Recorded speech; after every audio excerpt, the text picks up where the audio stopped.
The truth is that opportunity zones were introduced by a senator from New Jersey who's been in the news a lot recently in opposition to Trump, and Senator Scott from South Carolina.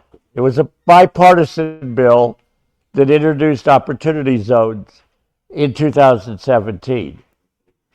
But if you're as old as I am, you also remember didn't have Delaware statutory trusts for most of the last 50 years. Delaware statutory trusts were introduced, became a part of the law in 2004. And obviously, they came about from Delaware. Let's have you move up here. The light's so bright on your face. Okay. It's hard to see you. Let's move back here behind the column. You'll still be in the shade that way. And the people are still going to have to see the back of my head when I turn toward the screen. But that's okay. Because I do have hair there. It's in the front that I don't have hair. But Delaware statutory trusts came about in the fall of 2004. Ironically, in the fall of 2004, I had been on a 20 tour talking about like-kind exchanges. So right in the middle of my 20-city tour, talking about like-kind exchanges, we got Delaware statutory trusts. And as Amy Kelly in her hour yesterday, which was brilliant, in her hour yesterday, she had 3 categories. She had opportunity zones, she had DSTs, and she had like-kind exchanges. And she compared and contrasted the 3.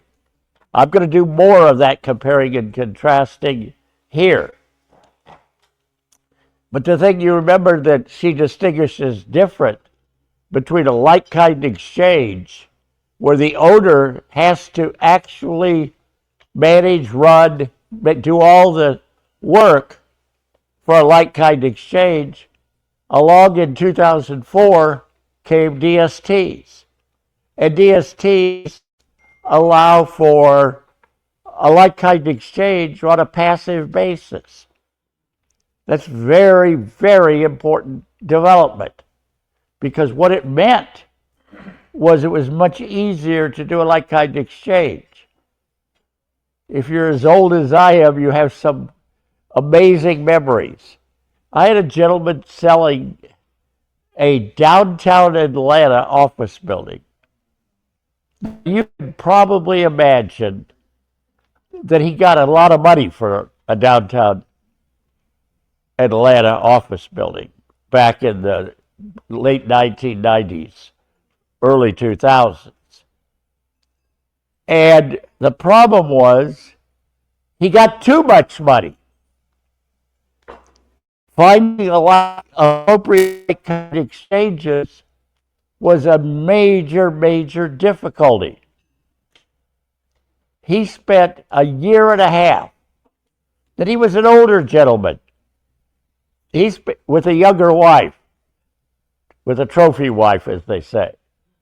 And he wasn't so worried about the ongoing income for himself, because he knew he wouldn't be around much longer. But he was concerned for his wife, who was about 50 at the time. If I say younger wife, substantially younger wife, he was pretty old. I think he was in his 80s. He spent a year and a half going up and down the northeast, southeast coast, trying to find replacement properties, appropriate replacement properties that were safe and that would provide the income that he wanted off those properties, and that had potential for appreciation. Well, in 2004, Delaware solved that problem for him because Delaware created something called a Delaware Statutory Trust. And a Delaware Statutory Trust was a trust that the trustees, the people who managed the Delaware Statutory Trust, they found the properties, they managed the properties, etc. So it was a passive, like-kind exchange. So when I talk about Delaware Statutory Trust, I want you to realize it was turnkey. It was simple, but not totally simple. You still had to identify within 45 days. You still had to they still had to have occupancy within 180 days. The money still had to go through an intermediary. So in 2017, it got even simpler. One of the major pains in the early years was who to choose for an intermediary. Now I'll talk about the difference between the law and the way some people did things. The law said your intermediary could not be your banker. It could not be your regular CPA or enrolled agent. It had to be somebody that you had not previously dealt with. Now, did we have some Rogers words? The law firms would defend themselves dramatically, but we had some law firms that I think really cheated. Because what they would do, and I'll use Ben and I as an example because this is going to be a villain story. If I was their attorney, and by law, I couldn't be their intermediary to take the money and invest it in the new property, then if Ben was my law partner and he hadn't been dealing with them, I would simply have Ben do the transaction. We would keep the business within the law firm and therefore keep the money. Out and out violation of the intent of the law, in my opinion. But that was the way, and it's still in 2025. You will still have law firms doing it that way. Now, do they get caught? They don't get caught unless they do what? Unless they screw it up. If they screw it up, and let's say, well, we'll make Bhupendra the landowner. If we screw it up, Bhupendra is going to sue us. And he's going to have us dead to rights. Because the law says the intermediary cannot be someone that you have been dealing with in the past. And this is just flim-flam. If Ben and I are law partners, and I'm dealing within our firm with Bhupendra, and I say, I can't do it, but I have a partner over here, Ben, who can. Nonsense. Does that sound like independence? No, it does not sound like independence, but I can tell you from experience, and of course I've been involved with a lot of like exchanges over the last 25 years, unfortunately, I've seen it done over and over and over again. Unless you think that I'm talking about fly-by-night law firms doing it this way, boy, are you wrong. Some of the big name, and since Ben and I live in Atlanta, I'll pick on Atlanta. Some of the big name Atlanta law firms have done it that way routinely. They don't like to be challenged on it. They wouldn't like Charlie Kirk's methodology of having direct contact because they wouldn't like to have to answer. Now, I try. I don't achieve. I try to be a nice guy. I try in business transactions to always be polite, to be patient, etc. The two or three exceptions to that are where one of these high-powered law firms got me upset. And then I do things like say, well, gee, do you want me to tell your client that you're not following the law? You're not doing it right. And I've had 2 or 3 cases where the person who was actually sitting in the transaction with me was someone who handled contracts. Wasn't even someone who was an expert on like-kind exchanges. So I've seen them time and time again, 3 or 4 times, go back to talk to one of their partners. Because I would say it like this. When you get me mad, I can be direct and confrontational. So I would say, just like I said, do you want me to tell Bhupendra how you're breaking the law? And you're giving him legal advice, and you're breaking the law in order to make more money. You think they took offense when I said that? Oh, yeah. So they would go back to one of their partners who was a tax partner and come back and say, the judge is exactly right. We cannot be your intermediary. So an intermediary for both a 1031 like-kind exchange and for a Delaware statutory trust has to be independent. It can't be XYZ Bank that you do all your banking with either. It needs to be an independent group. Yes, Alan. Would you have the same problem if there was a separate LLC that the members of the law firm control or members in, but that's still the same problem? Yeah, the question from the audience here is, what about the law firm having a separate LLC that serves as the intermediary of these transactions? Related party. Let me ask you this.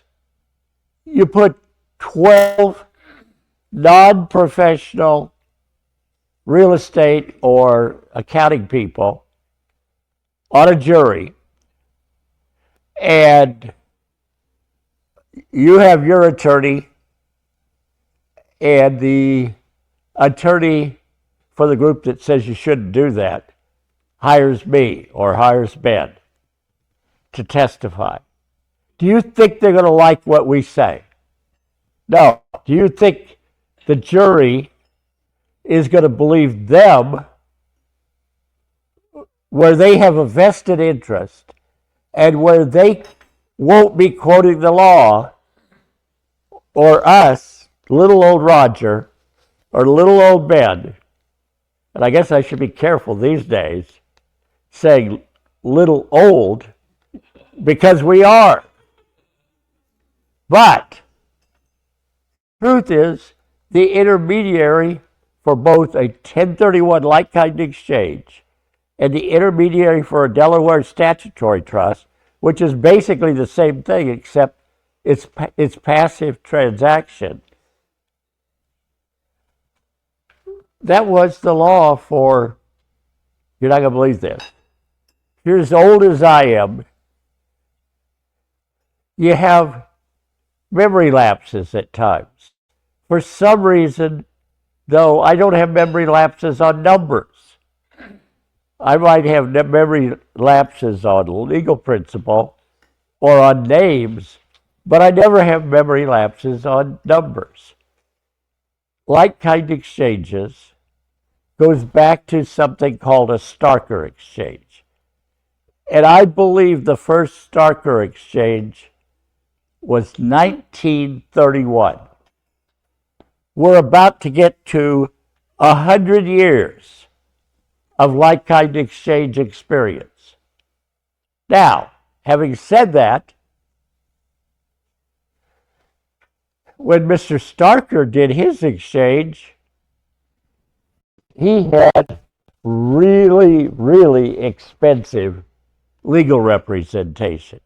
He was doing something with an intermediary to effect a like-kind exchange rather than having a two-party like-kind exchange, a third party where the money was deposited with an intermediary, and the intermediary then bought the replacement property.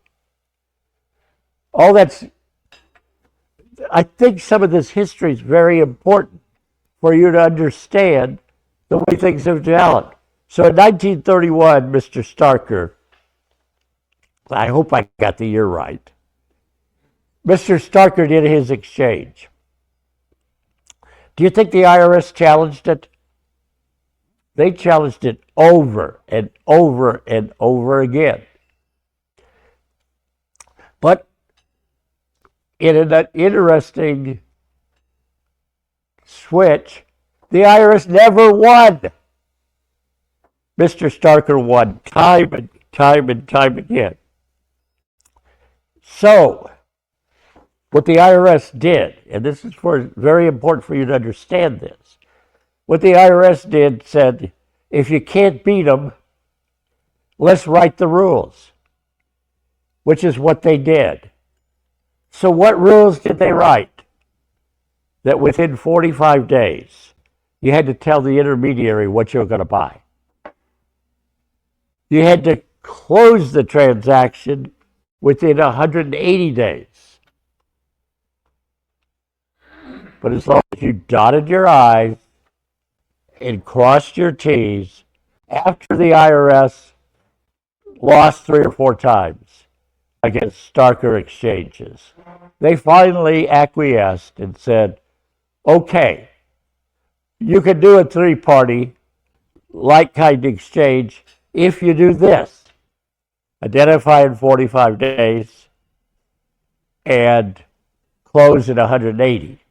I also want to make a couple what will sound like nitpicky points, but they're really important. In most areas of tax law, and most of you listening to this are tax professionals, if your key date falls on a weekend, you get what? You get to follow the transaction date. Not true with the Starker exchange. If the 180th day, Tom, is a Saturday, that's the last day. If the 45th day for identification is a Saturday or a Sunday, that's the last day. You follow through. And how many times do you suppose that's tripped up tax professionals? Because we're used to always being able to not count a weekend day if it's the last day. But that is not true of like-kind exchanges. It is not true of DST exchanges. The 180th day is literally the 180th day. So then along comes 2017. And remember, when DSTs came about in 2004, I was in the middle of a 20-city tour. When you do 20 cities in 3 or 4 months, which we did, you have some interesting travel experiences. I'm going to get in trouble. The city of Oakland may come after me after I do this. One of the cities we did was Oakland, California.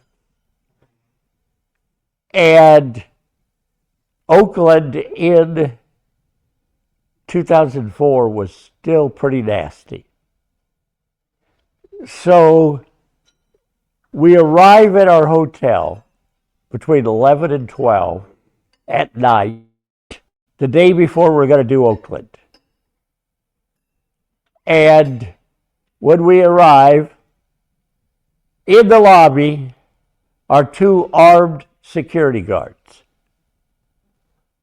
That should have been my warning. If you looked out the window, there were barbed wire fences probably 20 feet tall around that hotel. So the next morning I called my then assistant and said, if you ever book me into Oakland again, you will be looking for a job. It was a scary experience in 2004.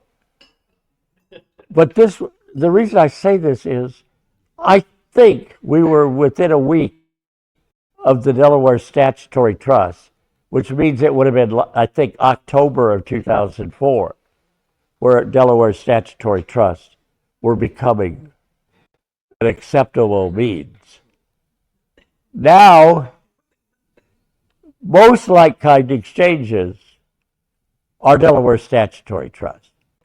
The investor doesn't want to go through the process of finding their own replacement property, managing the property, doing all the detailed work on the property, etc. They like the Delaware Statutory Trust. So my comparison today will be between Delaware Statutory Trusts and opportunity zones. I'm not going to talk about direct like-kind exchanges between one of you and myself. Those are far and away a very rare thing these days. So let's compare Delaware Statutory Trusts with opportunity zones. In 2017, and remember where I started yesterday saying, if you don't like change, retire. Because a lot of people don't realize that we haven't had Delaware Statutory Trust forever, just a little over 20 years, 2004. We certainly haven't had opportunity zones forever. They came about at the very end of 2017. My story there is I went home for Christmas to Nebraska from Georgia. To be truthful, I loved family. I did not like Nebraska weather in December because at least twice I got snowed in when I went home at year end for Christmas. But in 2017, my mother guilted me into coming home by saying, you never come home for this. So I did. And therefore, after having taught what was in the new tax bill, remember this was going to be President Trump's first tax bill, what was going to be in the new tax bill, I got back to my office in January of 2018, sat down at my and I'm a ridiculously early person. I sometimes would go to work at 4 or 5 in the morning. So I sat down at my computer and decided to start reading the law. So by the time my staff came in at around 8 o'clock, I'd already read the law and already was just chomping at the bit to talk to them to say, oops, we got to tell tax professionals what happened at the last minute in the 2017 law. So what you will find happened was the original versions that President Trump was presenting of the tax legislation that would come into effect January of 2018, the original versions had nothing about opportunities. What happened is Senator Scott and I from South Carolina, and I cannot remember right now. Oh yeah, Senator Booker from New Jersey. Now, we don't hear much about Senator Scott these days. Are we hearing a lot about Booker? Oh yeah. Booker's constantly on television because Booker is President Trump's face day after day after day. But things were different in 2017. And opportunity zones have always been an exception. Whereas most things in the tax law, one party is for, that means the other party's against. Opportunity zones are typically bipartisan. Most recent opportunity zone changes were bipartisan. Almost an equal number of Democrats and an equal number of Republicans have been proposing the most recent changes to opportunity zones for about 2 years. So twice President Trump put into the final tax legislation opportunity zones that he didn't create. That was a bipartisan creation both times. Now, Amy Kelly did a great job yesterday, so I'm going to take advantage of some of what she did in talking about the new opportunity zone legislation versus the old. But I'm going to give you my 30,000-foot view of the difference between the new opportunity zone legislation and the old. Both, and don't think this is not a wonderful feature, both do not require an intermediary. I can go out and buy my opportunity zone property without an intermediary, without a 45-day rule. We do have a 180-day rule. The 180-day rule, though, is a little bit unusual. Here's how the 180-day rule works. If I, as an individual, want to replace a capital gain and not pay taxes, it doesn't have to be real estate anymore. It can be any form of capital gain. So when I talked yesterday, I talked about what was my number one opportunity zone usage? Short term. Because short term capital gains are taxed how? As ordinary income. So if I've got a short term capital gain and I don't want to pay taxes, I have in my tool bag, and I'm famous for talking about tool bag. In my tool bag, I have a way to avoid paying tax currently on that short-term capital gain.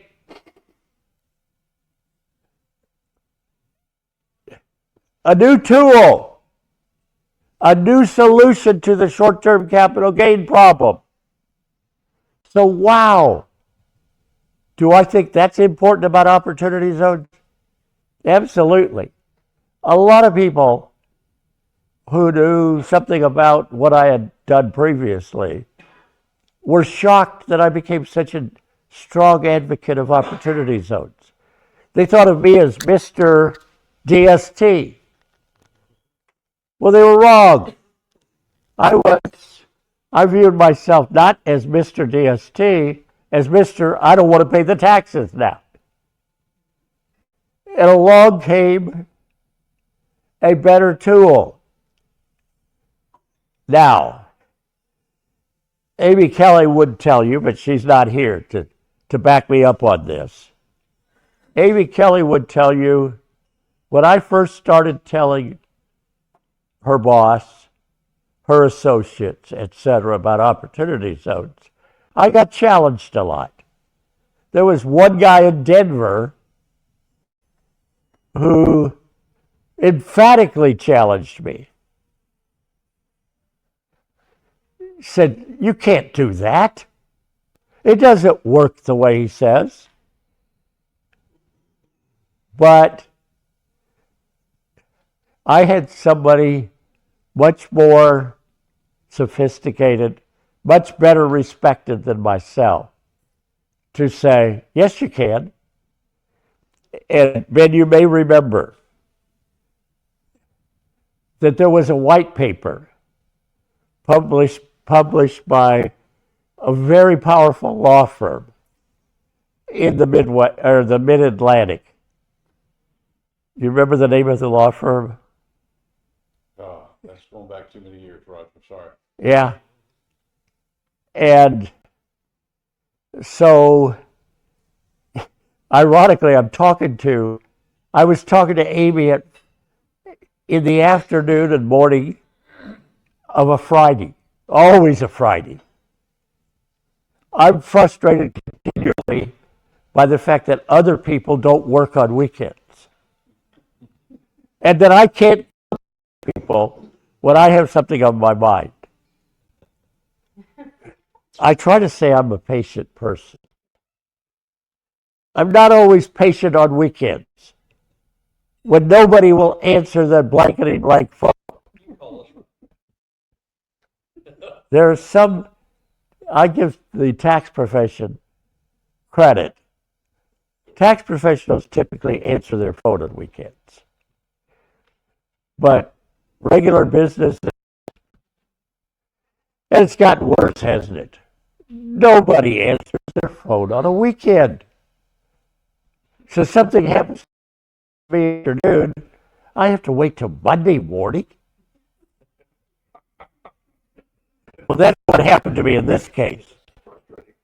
I had talked to Amy and her boss on Friday morning and Friday afternoon. And I will never forget, because we're broadcasting from Horseshoe Bend Country Club. We were sitting at dinner on Friday night, and I got a text from Amy saying, so-and-so from Denver is challenging everything you told us this morning. Of course, my first instinct was to book a plane to Denver. And go hire the biggest, meanest ex-football player I could. Someone with no scruples, because I wanted to choke that person. But unfortunately, I couldn't do that. What I did do was go on the internet Friday night, late at night, because when I get perturbed, I get perturbed. And I knew I was right, was wrong, but he was trying to tell him everything I told him was wrong. So I find this incredible white paper, and Ben, I know you downloaded it. I found this incredible white paper. Schomburger, I think, was the first name on the law firm. Wait. I find this white paper that does a beautiful job. And in that white paper, they not only did a beautiful job on the law, they told how you should do it. This is a very important point for you to understand. Because people in those days, and Amy brought this up yesterday, it doesn't work if you're going to do an opportunity zone as a corporation. You don't get the loan principles as a corporation. The law firm very nicely said what I had told them: you need to be an LLC taxed as a partnership, because partnership taxation is so much more favorable where loans are concerned. Count loan basis. Because you get to count loan basis. And I don't know how many times I got challenged on that in the first 4 years. It would be more than 100, I can tell you that. But I always had that white paper from the law firm to say, challenge them. They're right, you're wrong. We don't have this problem anymore. But you would not believe 2018 and 2022, first 4 or 5 years, how many big firms made mistakes on how to do an opportunity zone. I got invited, and I don't mind occasionally pointing fingers at somebody who did something terribly wrong. I was invited to a program put on by the New York Society of CPAs. And it was in a very prestigious law firm's office with people from tax professionals from all over New York and the Northeast. And they had people from, you name it, brokerage firm. I don't want to be as hard on the brokerage firms, though it probably should be, as I am on the New York Society. Because the New York Society was probably more innocent. They invited very prestigious brokerage firms, to speak on opportunity zones. And they were all advocating doing them as REITs.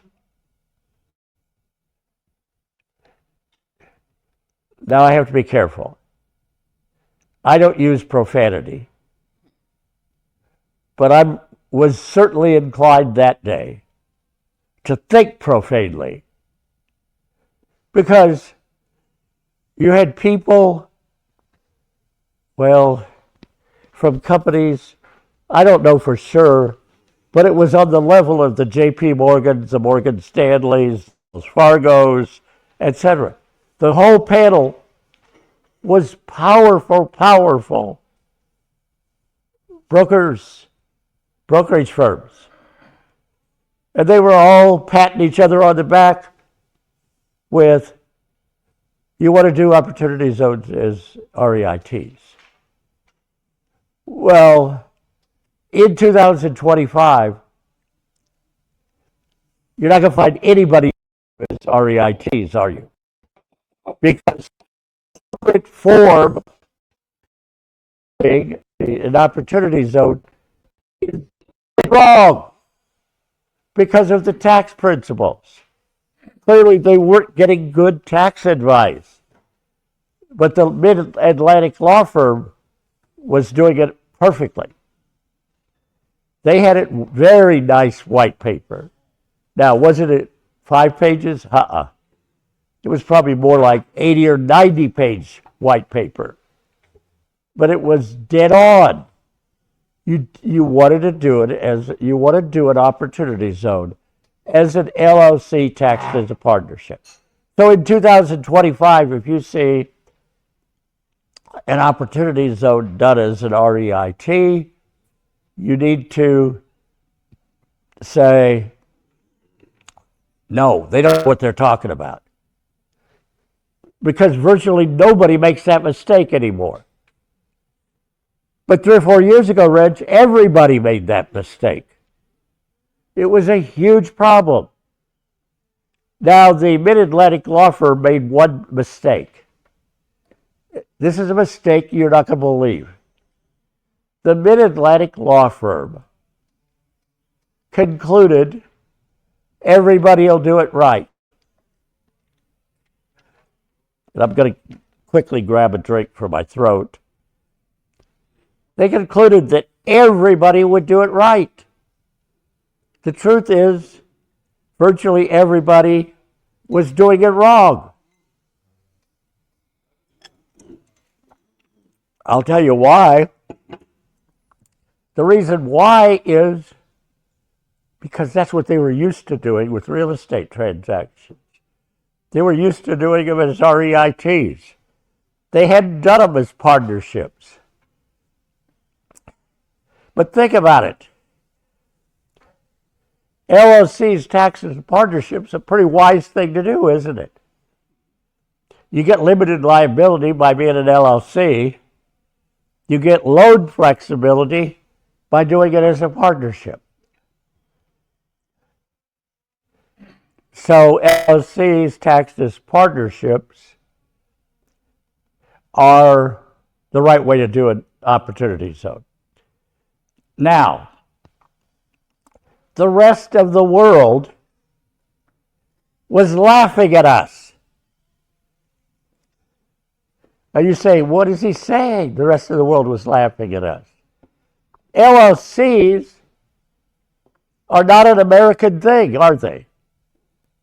LLCs were done in Europe probably 50 or 100 years before they were done in the United States. And the first progressive state, some of you are going to laugh at me, the first progressive state to have LLC legislation was the progressive state of Wyoming. Wyoming was way ahead of everybody else. Now the second state's less surprising.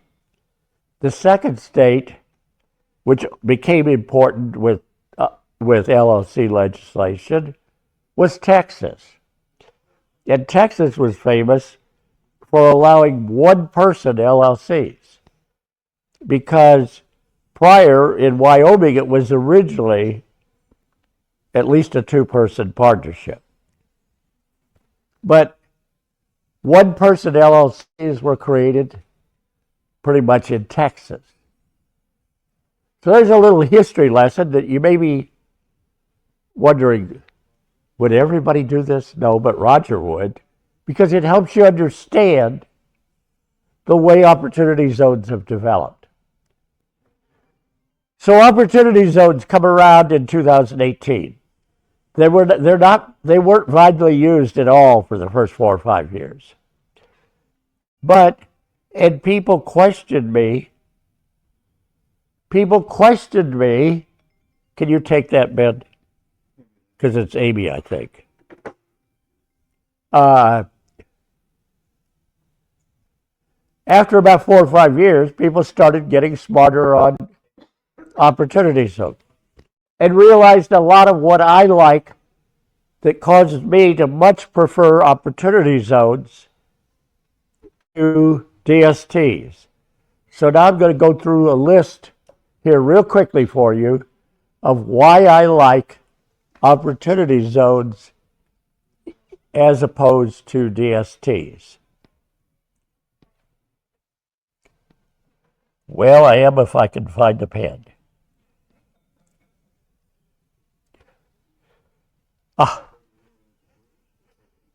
Ask Ben. He knows where that pen is that we used yesterday. All right, I'll just do it. Number one, with an opportunity zone, you don't have the technicalities required by like-kind exchanges and DSTs. You don't have to identify property within 45 days. The only key number for opportunity zones is 180 days. And about a year or two after the original opportunity zones, IRS read across the issue, how do you count 180 days? Because in an individual's transaction, it's easy to count 180 days. Ben, do you know what the pen is for the board here? What, the advancer? No, the thing to write on the white. No, you're the only one that had the pen. Well, it went away on me. I think they got another one. Let's see if I'll check.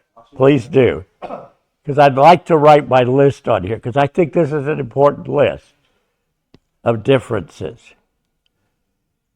Number one, no 45-day rule. There is a 180-day rule. But then the IRS ran into an issue on businesses. How do you count 180 days? For Roger or Ben, it's easy to count 180 days. We have a securities transaction, closes. We have 180 days to do an opportunity zone and defer the taxes. But what if it's a partnership? What if it's an entity? How do you count 180 days? This is a very important thing for you to know. I went through it with what Amy was presenting yesterday, but I'll do it again. If it's a flow-through entity, a partnership, an S corporation, etc., you date the 180 days from December 31st, which means 3 out of every 4 years, we count the 180 days and we come up with the magic day. I can't even remember June 27th. most things, but it's indelibly printed on my brain that the key day, 3 out of 4 years, is June 27th. In a leap year, there's an extra day in February, which means the key date is June 26th. So it's either June 26th or June 27th in a flow-through entity. Now, this might be a good reason if you own any assets in your business. This might be a real good reason to organize that business as an LLC, even if it's a one-person entity. If I do it as a sole proprietorship, it's not a flow-through entity to the law. Thank you. So, I want to get the full 180 days. So principle number one is 180 days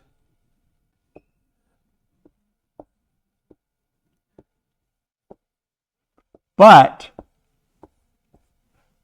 no intermediary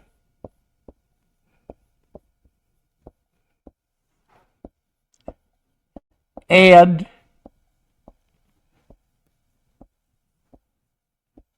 B, no 45-day identification.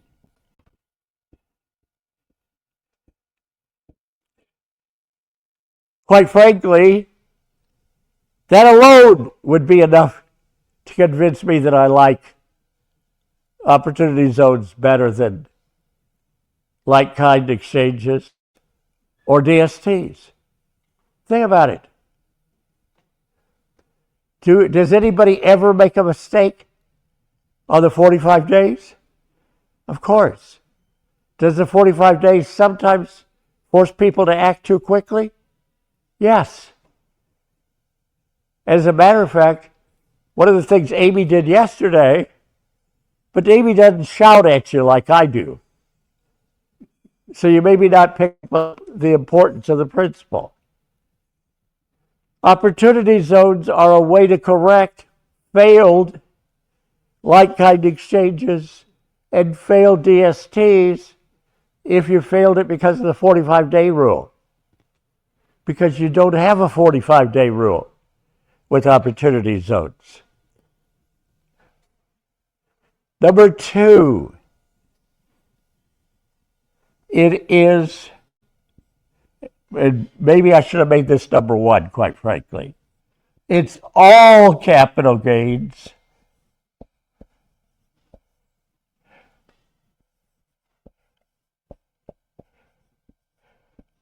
not just real estate or collectibles. Because did we have a like-kind exchange rule for stock sales? No. How about business sales? No. Like I say, I got challenged at least 100 times in the early years. Why do you prefer opportunity zones? And as an ex-professor, I always like to say, well, it's a little bit like John Maynard Keynes. When somebody asked him why he changed, he said, because I changed to something better. Well, that's the way I feel about opportunity zones versus like-kind exchanges and DSTs. And I still get challenged 7 years later on why I prefer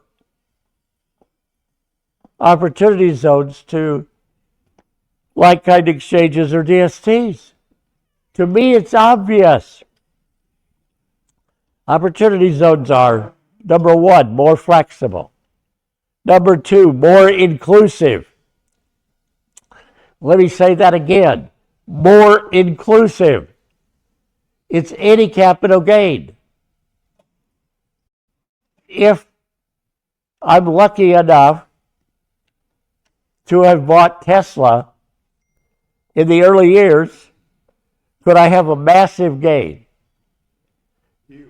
Years ago, I picked Tesla because it's a more recent example. Years ago, that would have been Apple, wouldn't it?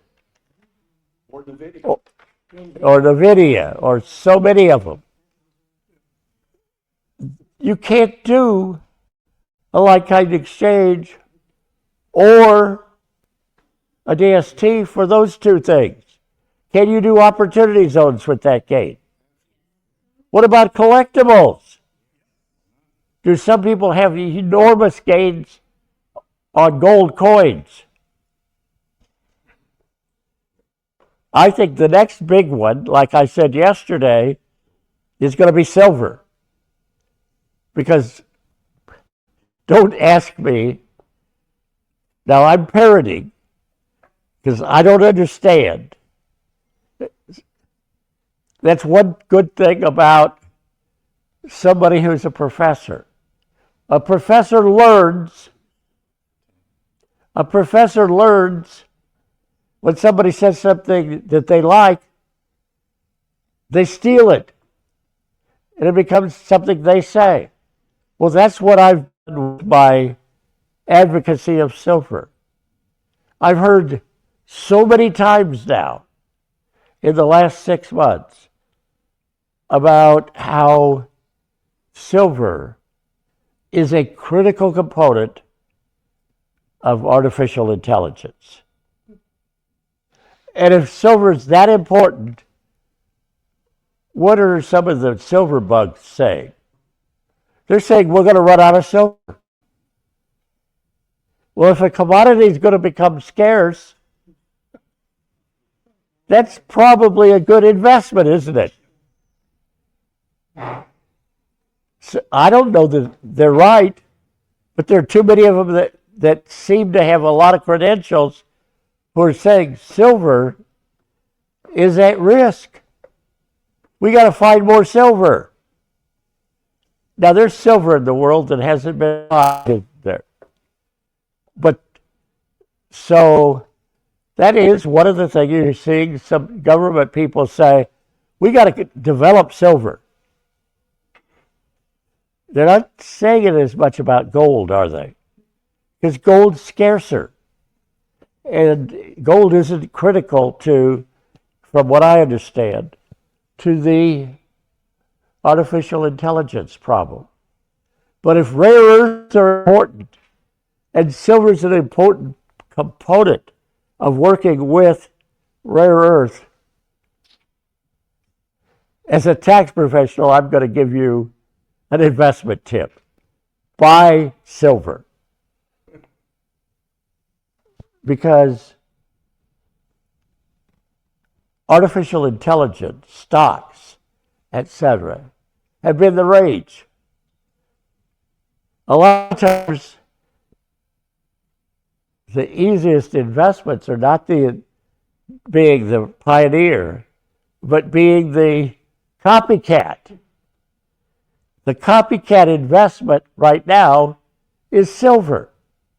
But silver would not have been available in like-kind exchanges or DSTs. It's only opportunity zones. So this number 2 probably should have been number 1. Because number 1's procedural. Number 2 is elementary. So I'm going to put 3 stars here. That is a huge advantage of opportunity zones. Now, most opportunity zones are going to be real estate. And historically, real estate is risky. You're going to have the wrong real estate, etc. I'll give you a little bit of a hint from a tax person's point of view too. And that is, I like real estate which is satisfying the basic housing need. We have enormous housing needs, especially, well, this is controversial, I suppose, especially in states where the weather's warm. So, the biggest housing crises in the country are probably California, Texas, Florida, Arizona. But then you have some that you wouldn't expect. Ohio. Until now, New Jersey and New York. With recent elections, that might not be the case. They may have to put border controls at New York to keep people from leaving.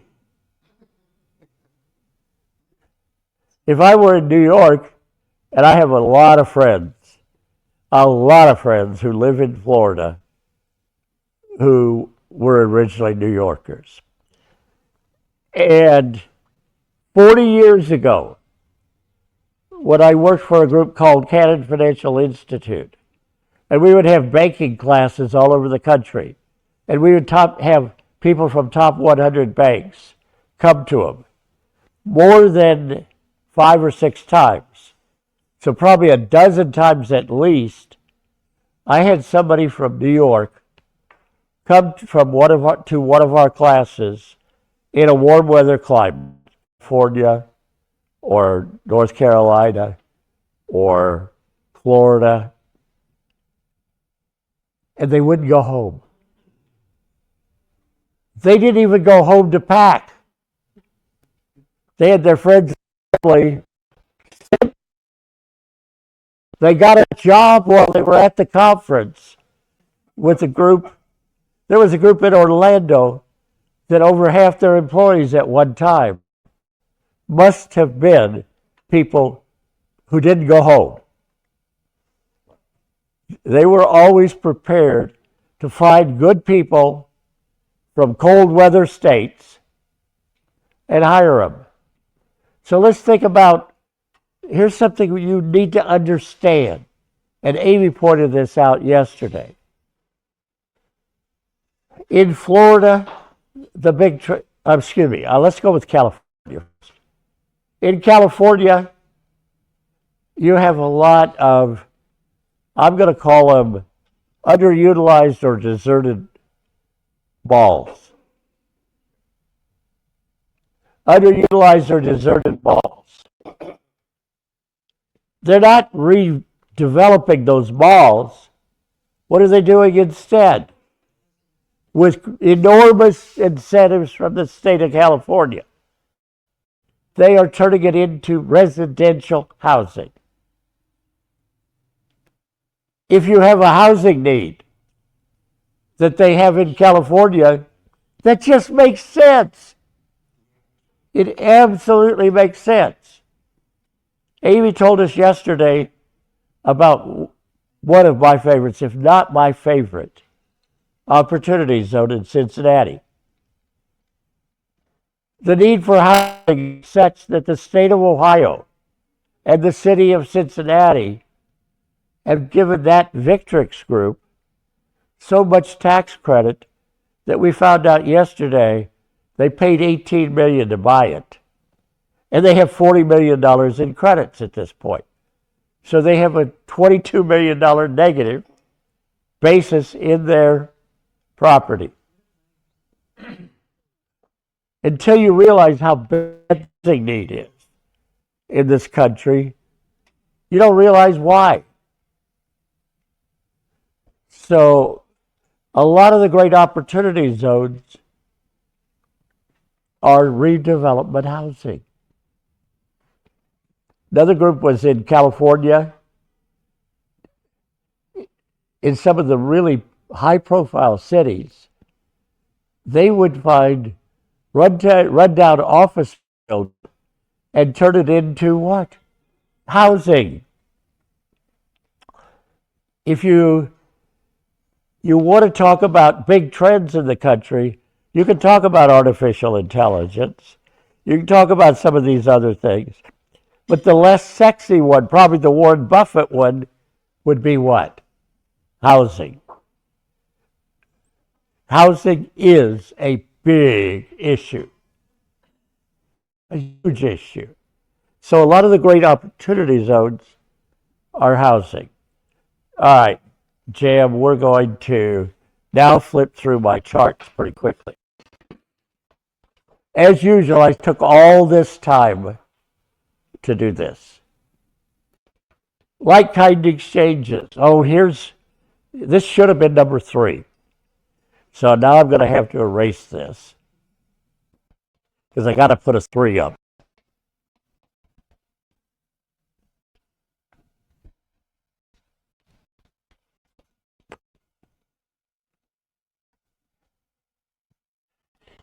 Not only should it have been number 3, it probably should have been number 2 behind the capital gains.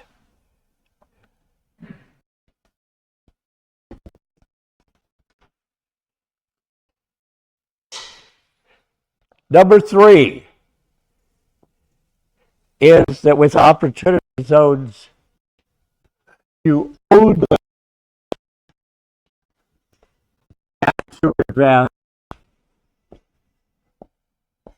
the gain. You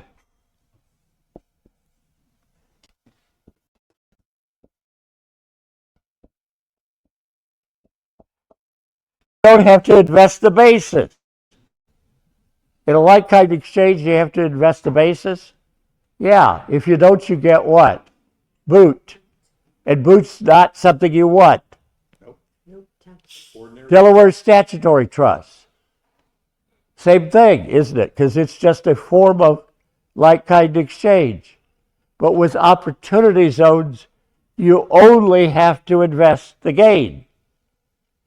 That appeals to a lot of your clients because they want to put some money in their pocket. With an opportunity zone, they can put their basis in their pocket with no tax consequence. Like I say, this should have been number one or number two for me. That's huge. You only have to invest. Look, I guess I left the word invest out. The gain. The other thing, and Amy did a great job of pointing this out yesterday, do you have to invest the entire gain? No. With a like-kind exchange or a DST, do you have to invest the entire gain? Yeah. So if you want to take some money off the table, you can take it off the table if you're going to do it as an opportunity zone. You can't take it off the table if you're going to do a like-kind exchange or a DST. So, in the immortal words of the famous John Maynard Keynes, who's much wiser than I, when the facts change, I change. I may be one of the most changeable people of my age you're ever going to meet. That drives people who are close to me insane. And I have to explain to them, I found a better way to do it. Now, not everybody would agree with me. I'm a lousy driver. I admit I'm a lousy driver because my brain's not totally engaged in driving. I'm always thinking about something else. Or I'm getting I don't want the state to hear this. I get a call while I'm on the road, and they got me thinking about something. Well, that means I'm a lousy driver because my attention's not there. Fortunately, I'm a slow driver, or I used to be. I've been called Granny more than once. Now that's very sexist. I could be called Gramps, but my family likes to call me Granny. That is history. Because in May, I bought a Tesla. And boy, are they fast. 0 to 55 in less than 5 seconds. Well, that makes me a different kind of driver, Vic.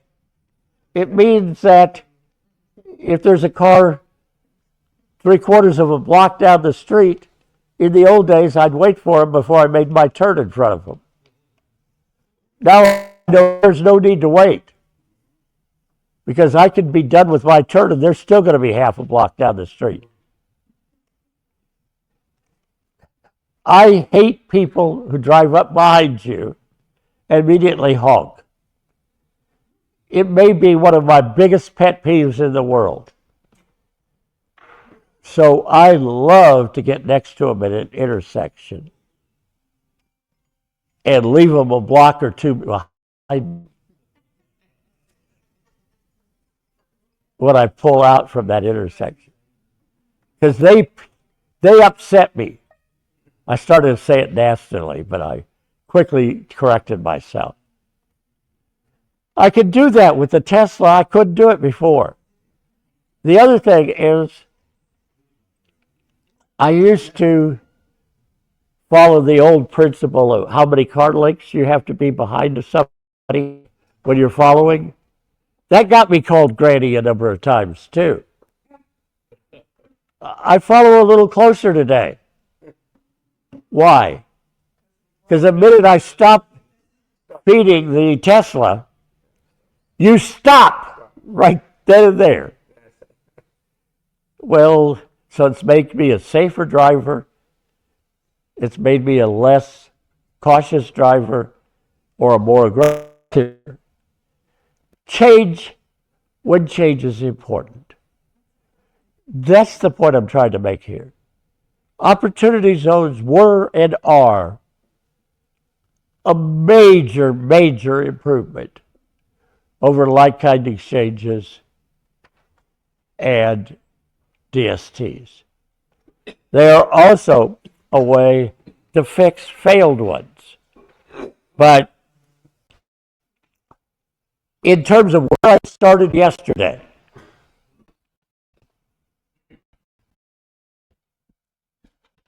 how important is that point? I want to pay no tax on Social Security. I want to, or little tax on Social Security. I want to pay no tax on capital gains. With a like-kind exchange or DST, I don't have much control. With an opportunity zone, I feel like a king.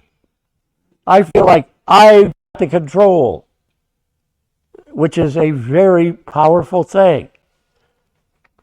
So, yeah, I like opportunities, but I think for good reason. I think that it was a very positive change. I think that a lot of people that I admire for having a good bit of wisdom feel the same way.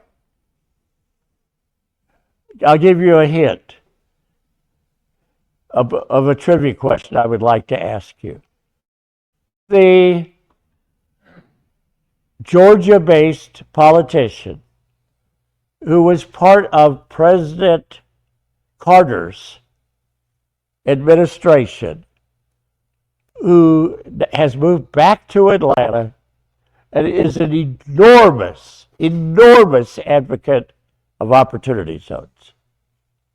Andrew Young? Andrew Young. The Andrew Young Foundation. He has some incredible quotes about how positive opportunity zones have been for the redevelopment of the United States. And Is it true that the earnings that you get while you hold it are tax-free as well? the what? Earnings? Yeah. Gain on gain is tax-free in an opportunity zone. Is that true? Or a like-kind exchange? No. So that'll be number 4, Kelly. You're a good straight person here. After 10 years,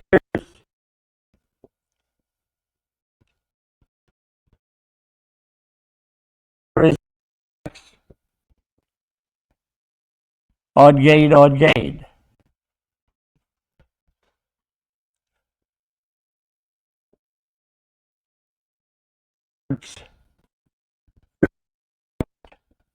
On which you put the gain, you put it into an opportunity zone. But you're not going to get taxed on the gain while you're holding the opportunity zone. So a lot of people look at it and say, well, that's a great advantage, but I got to wait 10 years. And therefore, I'm going to have to raise my money for 10 years. And how many times have I heard this? I'm already 65 or 70. By the time 10 years occurs, I may be 6 feet under. I don't want to wait. Boy, are they wrong. Boy, are they wrong. Because one of the other principles I is there is no tax on loans. Refinancing is a loan. So in an opportunity zone, Amy did a great job with this yesterday, but I was much more aware than you probably were because I've done it so many times. I recognized the importance of some of the things she said. Coach Amy on speaking, I would say, I might be wrong, but I would say do it the way I do. When it's an important point, scream it at them. It is a very important point to realize that with refinancing, you could get back a lot of your money with a refinance at 3 years, 4 years, or 5 years. And so you don't have your money tied up for the full time. The other point, which she made, and I helped her make it more emphatic yesterday, was she said, well, when you start getting income in 3 or 4 years, you get 4% income. What she should have said, and I'm about to order with her, what I'll have her saying is, you get 3 or 4% or 5%, but it's based on original investment.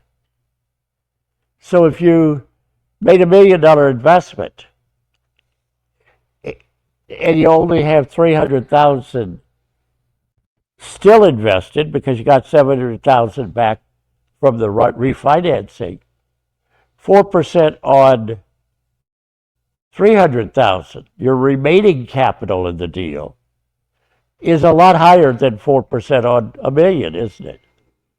4% becomes 13 and a fraction percent interest if it's on $1 million when you only have 300,000 still invested. And if it's Cincinnati, she was conservative. I don't have to be conservative as selling. I know that Anoop, his name is Anoop, and he's Indian. Anoop thinks he's going to be able to get back 80, 90, maybe even 100% of the investment when he refinances. Well, if you paid 18 million and you have credits of 40 million already, you'll probably get more. You're going to be able to refinance pretty well, aren't you? Or send back money pretty well. What is 4%? You invested $1 million. You got back $1 million. What's 4% on 0? It's infinity, isn't it? Rate of return. So that's unique to opportunity zones. It's unique to, almost unique to housing and the need for housing in this country. But let me tell you another one. There's a group out in Wyoming that stores and mints gold and silver coins. It's in an opportunity zone. They store and mint gold and silver coins for Scottsdale Mint, which I believe is the biggest in the world. While I don't remember what month it was long before the election. So I bought 5-ounce Donald Trump presidential candidate silver coins. Now I gave away 4 of them, only kept 1 myself. Now I'm kicking myself because that $200 gift is probably a $1,000 gift today for a lot of reasons. But it's pure silver. And pure silver is a great investment for opportunity zones. Next slide, please.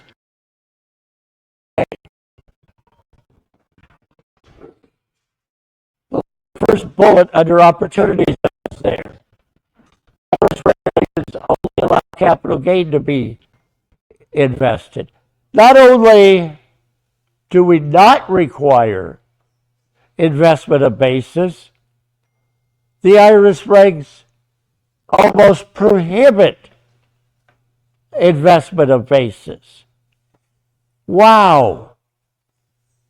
Wow. You don't have to invest as much. The number one reason, back 25 years ago, when I was taking the calls for a large brokerage firm on like-kind exchanges, what was the number one reason people didn't want to do like-kind exchanges? They wanted money out of the transaction. The IRS had written for starker or like-kind exchanges such that you had to invest 100%. If you didn't, you got boot. Well, with opportunity zones, look how different the IRS's opinion was 20 years later. 20 years later, with opportunity zones, they didn't only say you had to invest, they said you can't invest.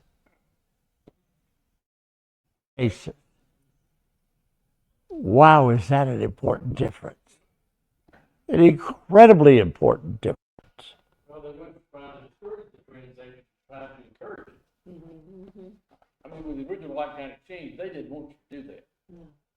That is a good point. From the audience, I'm getting a very correct observation. With the original exchanges back in the 90s and 2000 era, they didn't want you to do a like-kind exchange. With opportunity zones, this was a way to, it means refurbish, but it's not the right word. I'm losing the word here. Now I'm having a senior moment. If it were a number, I wouldn't forget it. But Revitalize. Re-envision the transaction. it's oh man, Renovation. Revive. it is renovation, but that I'll come up with the term in a minute. But it means to president after president after president had promised us that we were going to update things, that we were going to revitalize things. Well, they privatized urban development with the opportunity zone. Yeah. Reimagine. Well, it's all of those are the right But it's not concept, but it's not the term that everybody uses. exactly. When was it where you got it? You only had to pay tax on the 85% in your opportunity zone. Remember that was an incentive. And Oh, well, thank you for being a great straight person. In opportunities, we had a 10% discount in the form of a stepped up basis of 10%. And we had a 5%.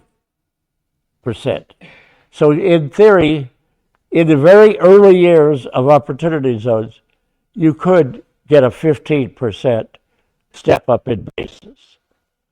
That went away pretty quickly. First, it's like a year or two. I mean, it's first the 5, but in Opportunity Zone 2, as Amy pointed out yesterday, the 10% is back. 5 is not. The 10% is back. And for a period from the 1st of January of 2026 till the end of January, the there's 2027. For Opportunity Zones 1, the 10% discount's going to be back. But then there's Opportunity Zones Generation 2. Next July, we're going to repeat. Let's hope the governors do a better job than they did in 2018. They were supposed to identify the opportunity zones state by April 1st of 2018. About 1/4 of the states, the governor did not do it in time. So we had a 30-day extension.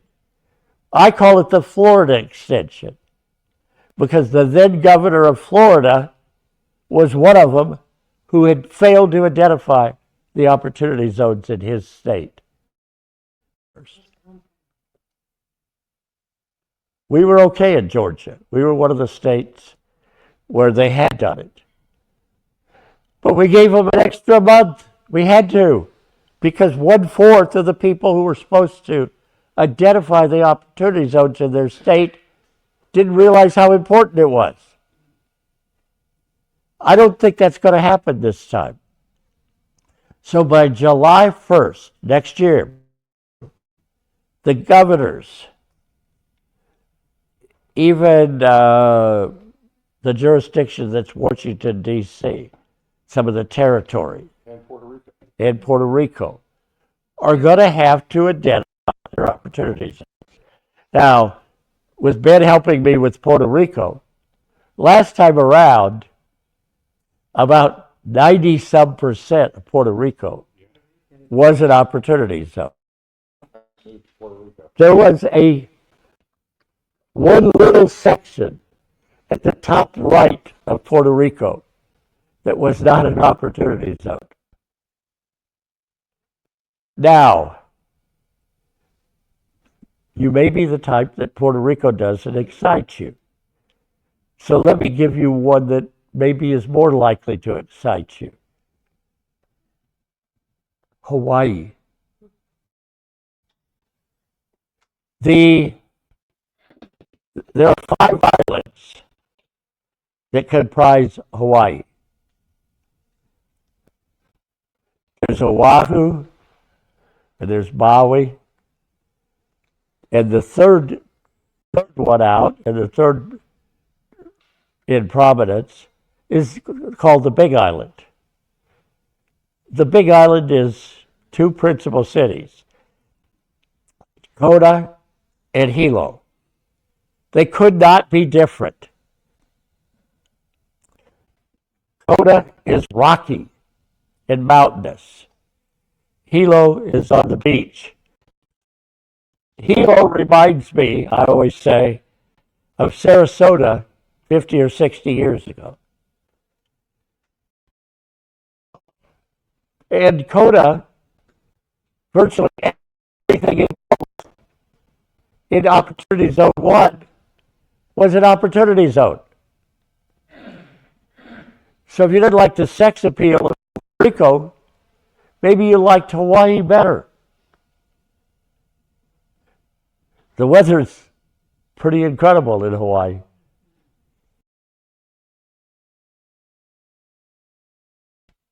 In the 12 months that you could go there and freeze. Being allergic to cold, guess what? I like Hawaii.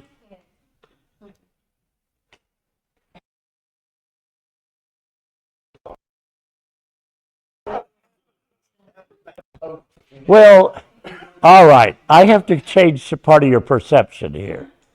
Your perception is probably that the volcanoes are all over the Big Island. They're all go.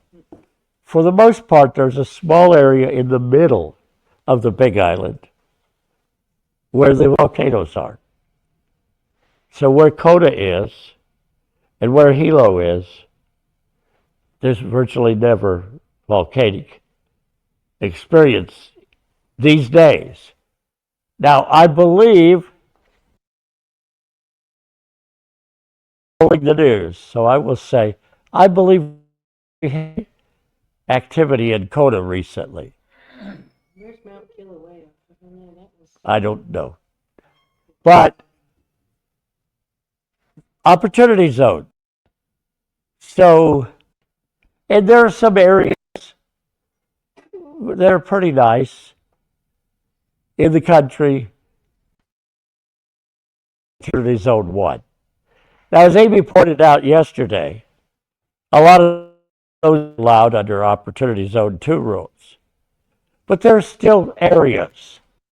There are still areas that are almost impossible to believe. Now, Alan, Asheville is not going to be part of Opportunity Zone 2. But, huh? Well, you're probably right.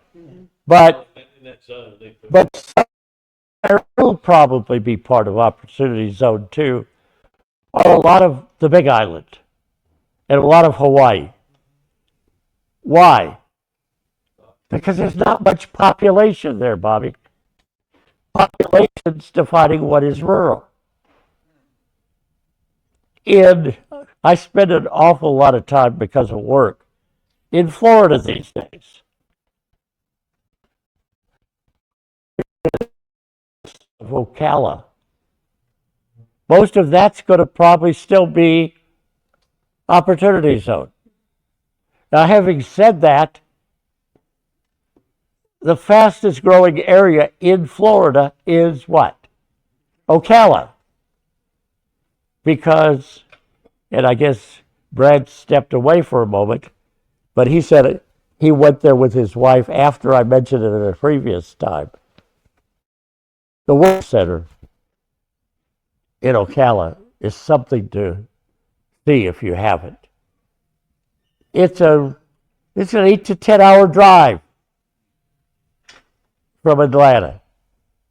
For those of you who might be in Florida or South Georgia, even less.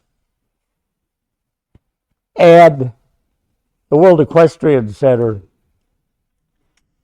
if there were a new center of the world, might be one of them. I don't know, it might be the 20 wonders of the world, whatever. But the World Equestrian Center is an incredible opportunity zone. Next slide. Okay. Total deferral. Like-kind exchanges require total sales to be invested. Opportunity zones, capital gain only. That's big. Next slide. Like-kind exchanges. Okay. There are misconceptions about depreciation recapture as it relates to opportunity zone. So let me explain how it works. Some people think if I have if I have a capital gain and it's a depreciable asset and I put it in an opportunity zone, I don't ever have to pay the tax on the depreciation that had been taken prior to the sale of the property. They're wrong, aren't they? You do have to pay tax on what I will call original depreciation recapture. What you don't have to pay tax on is the depreciation during the 10-year term or more of the opportunity zone. So for those of us who, as tax professionals and who are clients, have learned to hate depreciation recapture, there is no depreciation recapture on depreciation taken during the opportunity zone period.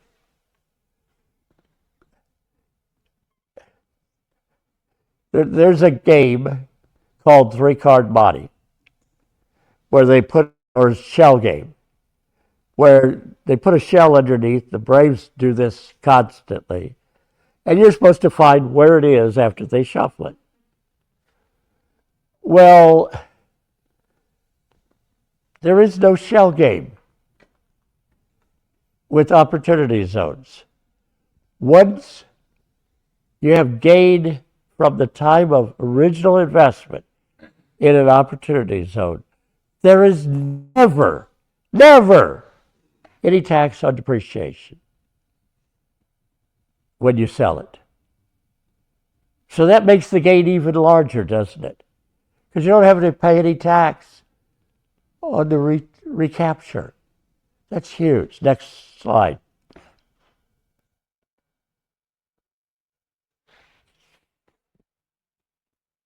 Is the new depreciation recaptured? On a like-kind exchange, yes. Opportunity zone, no, if held 10 years. Next slide. Tax on ultimate sale. You pay tax on the gain before the exchange, on a like-kind exchange, and during the exchange period. With opportunity zone, there is no tax on gain, including depreciation. There's no depreciation recapture. Enormous advantage. So when people got after me, and you cannot imagine how many people got after me, I thought you were the big DST advocate. Well, maybe so, until something better came along. I'm not so old I can't change. Next one. Compared to, all right, this is the key one that Amy spent some time on yesterday. Compared to old and new OZ rules. The new opportunity zone rules have been defined. The old ones end December 31st next year. Originally in April, and it was extended to May. In 2018, opportunity zones in each individual jurisdiction had to be identified by their governor, or in the case of Washington, D.C., by the mayor, and so, or the territory by the territorial governor. And the median family income in an area that was an opportunity zone could not exceed 80% of the metropolitan area. Let me give you an example of some of the kind of thing that happened with Opportunity Zone 1. How many of you have any familiarity with San Jose, California? San Jose would have been described by President Trump, as he's doing things now, as being a cesspool in 2017. San Jose was in bad shape, wasn't it? Nasty, nasty area. There's an area of Chicago, same kind of thing as San Jose. What a development occurred because of opportunity zones in downtown San Jose. When I first went there, which would be about early 2020. When I went there first in early 2020, a month later we had COVID, so that you what. When I first went there, I was shocked at how San Jose was changing. I called San Jose, you're going to not believe this, I called it Pasadena on steroids. Pasadena at the time had a little bit of a problem because of historic things. If there was a tattoo parlor in a historic building in Pasadena, there was nothing government could do to shut down that tattoo parlor. So Pasadena had nasty areas within it, in gorgeous Pasadena. When I went to San Jose, probably in February of 2020, I thought, and I stayed in a majestic building that a couple of years earlier had been a city dump. San Jose was because of opportunity zones, and because so much of San Jose had been identified as an opportunity zone, was right in the middle of Silicon Valley. But San Jose was the pits. San Jose University was in the middle of an opportunity zone.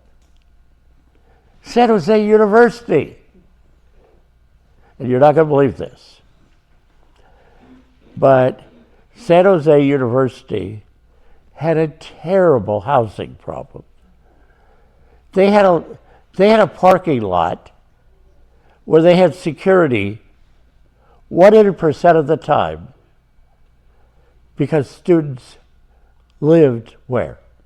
In their cars. And San Jose really had problems. But boy, did the Opportunity Zone legislation do wonderful things for San Jose.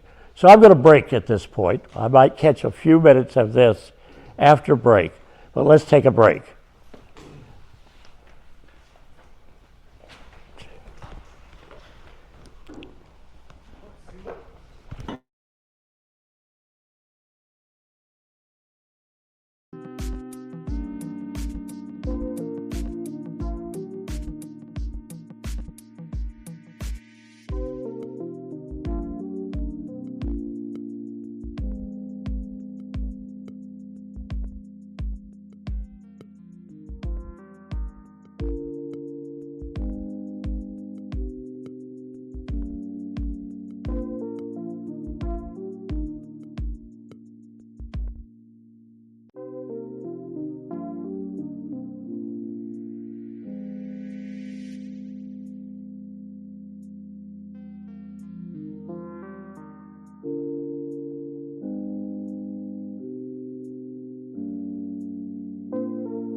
Okay, welcome back.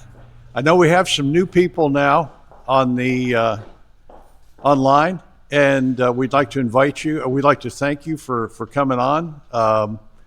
We've got 30 people online right now, so great audience out there. Now, for you new folks, you won't see this again. I'm going to hold it up this time, but when we decide that it's time for you to sign, we're going on the bottom of your screen, you're going to see a message that says text your full name to 470-674-7080. When you see that run across the bottom line of your screen, you'll know it's time to text in your name. That's your way of signing in with us. And with that being said, I'm going to give this back to Roger, and we'll let Roger pick up and go from here.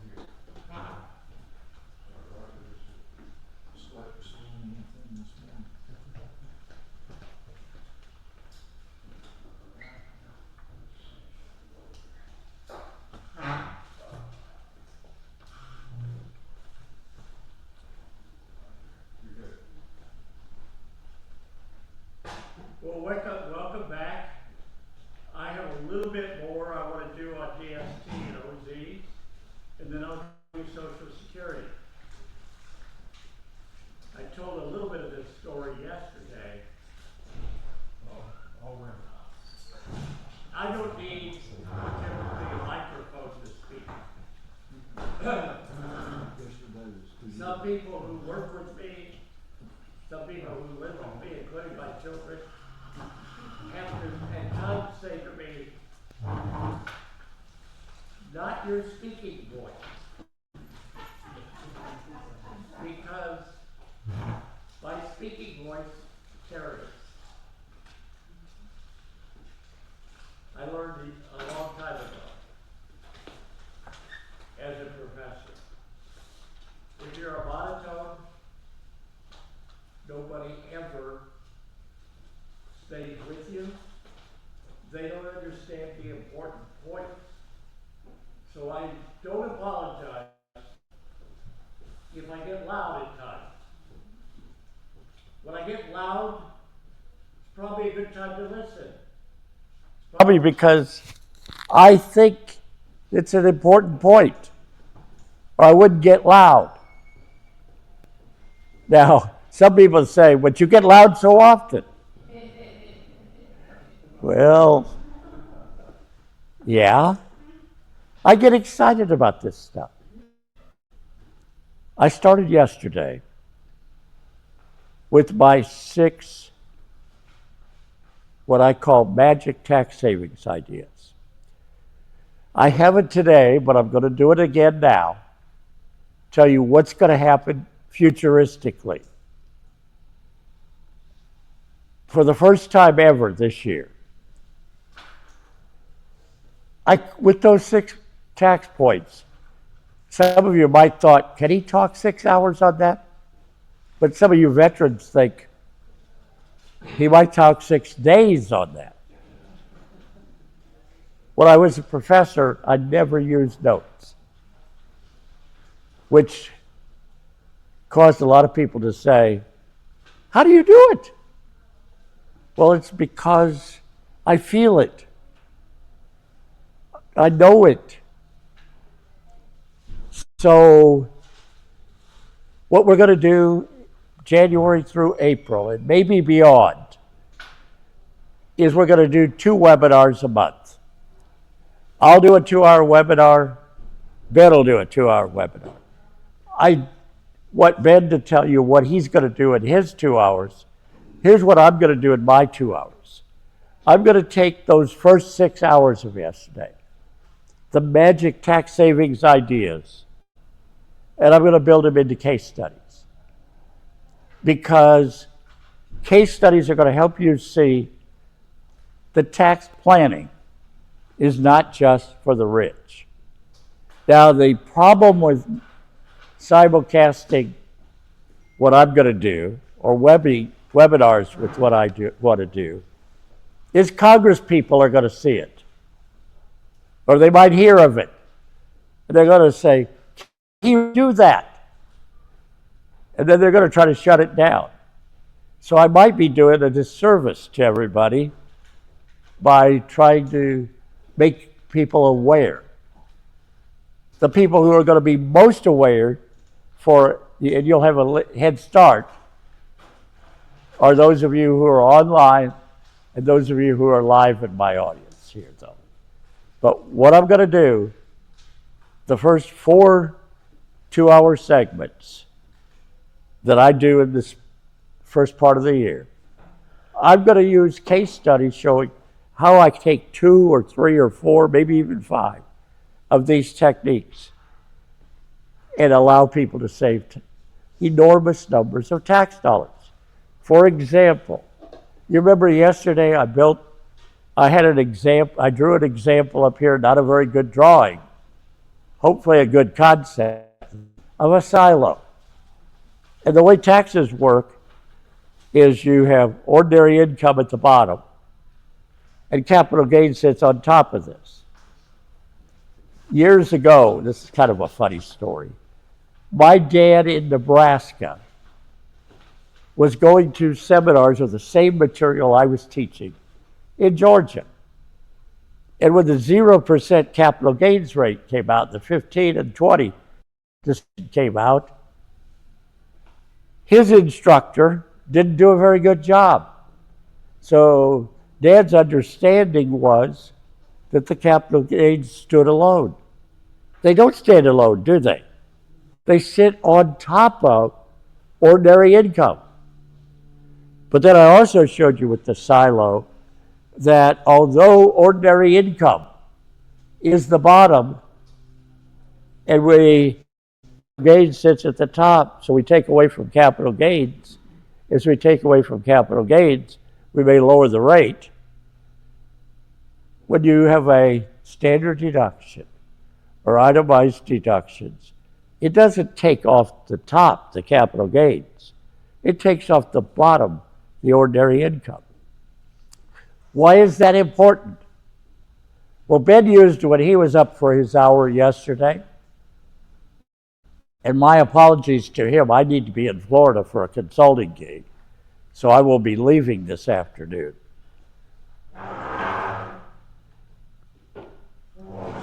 Ben made the point, and I'll let him do it again, the point about this direction with capital gains and ordinary income. You remember the point you made? Wow, Roger, I'm trying to remember the analogy I was referring to.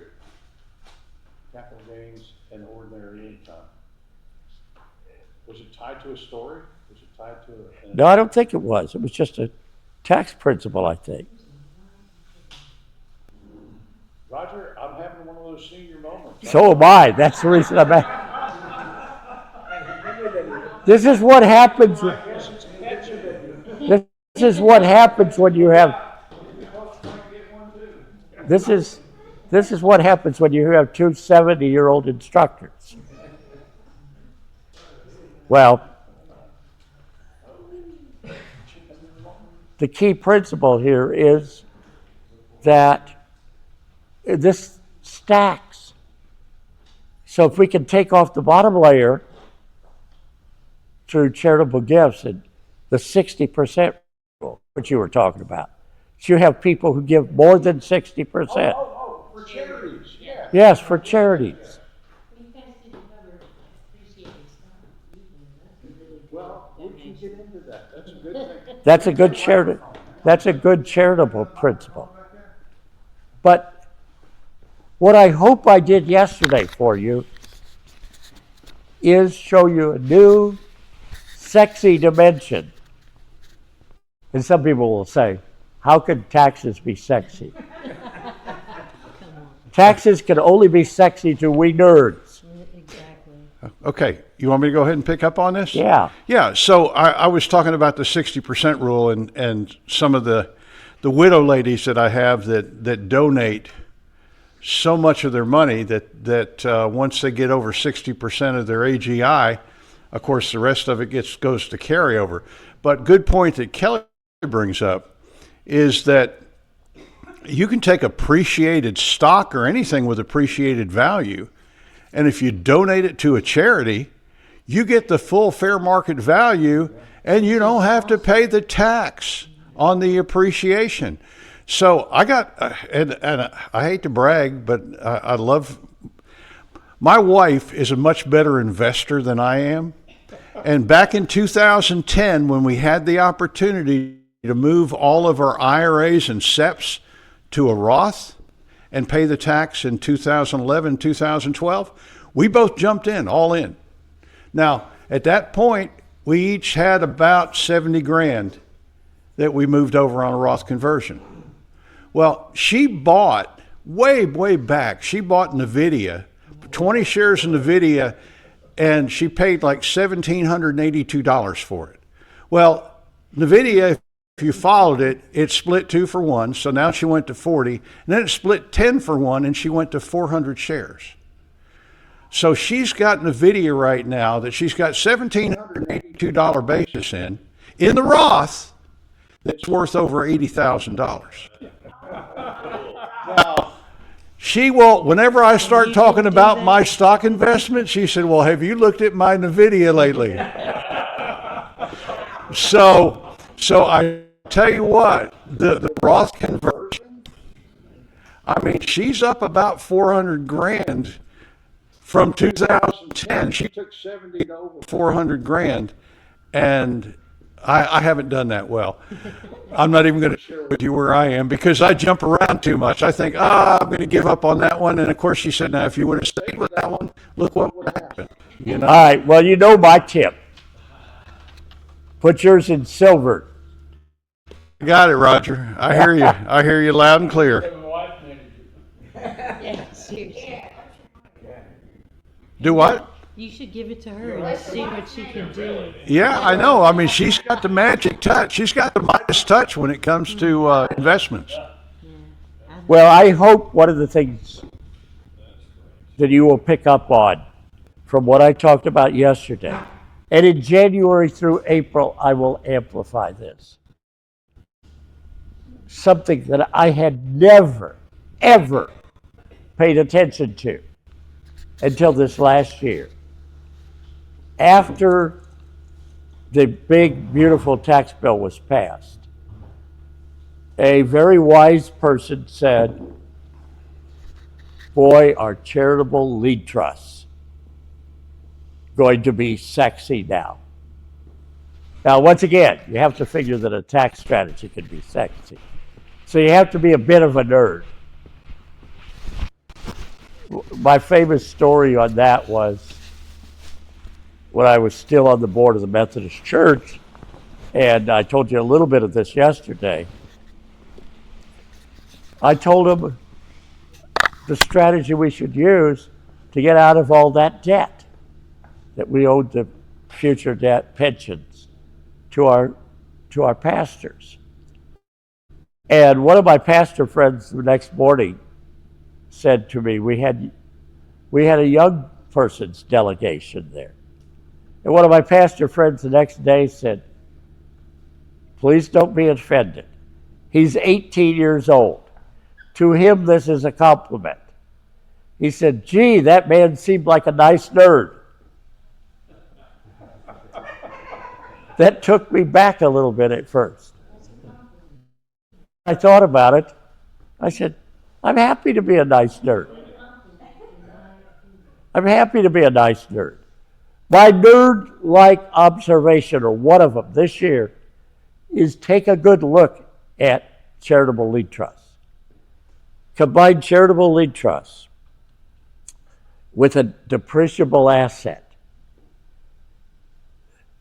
with 100% first-year depreciation.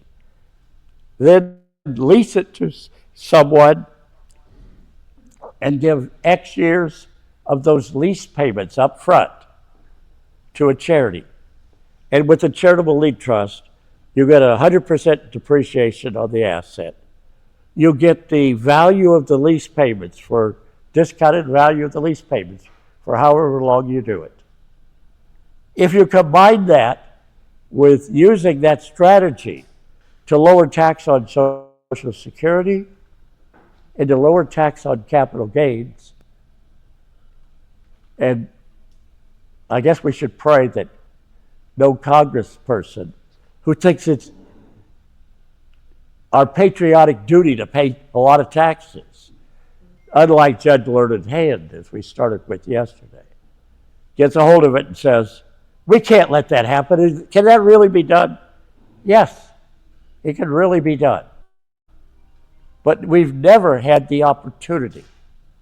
We've never had the opportunity that we have in 2025 to take an asset,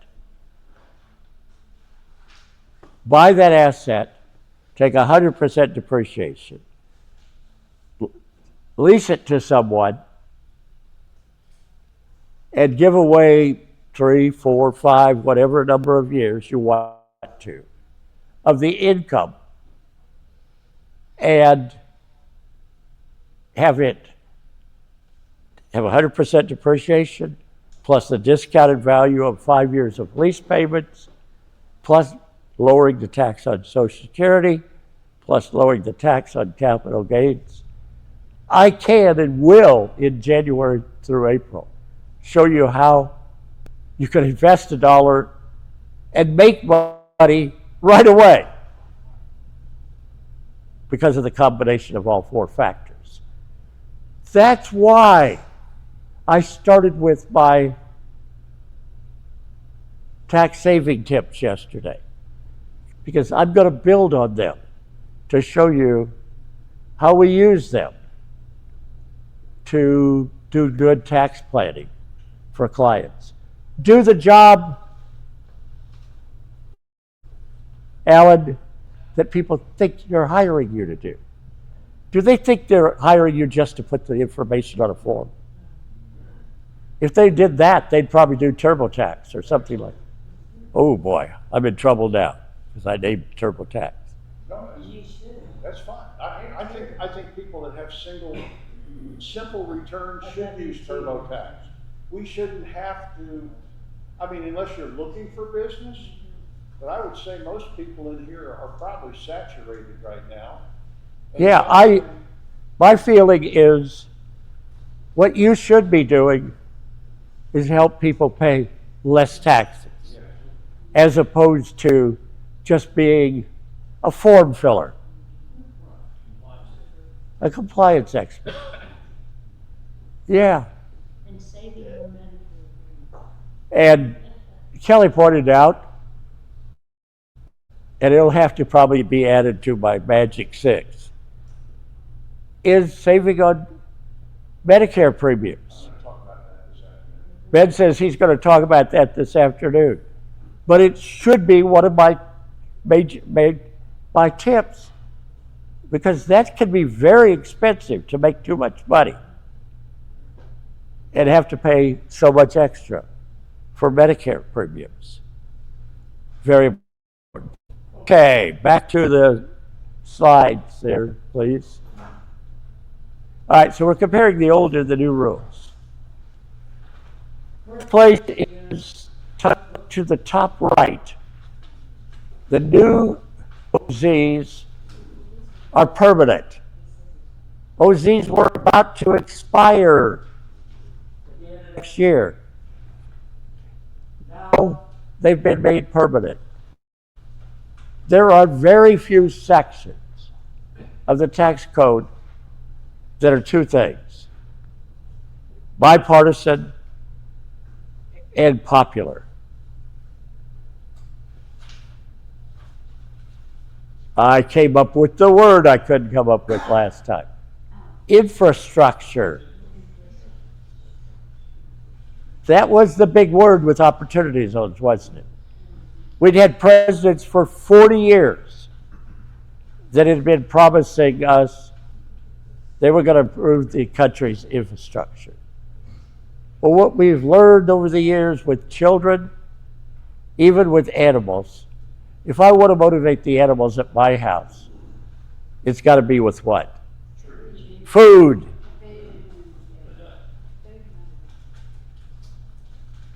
There is an insistence that my dog wears a wristwatch. Because my dog knows when it's 5 o'clock and he's supposed to get fed. He didn't change with the times, did he? So if it's 5:15, he's squawking mightily because he hasn't been fed. And it was time for him to be fed. So pets are very often food motivated. We humans have our own separate motivations, but everybody has things that motivate.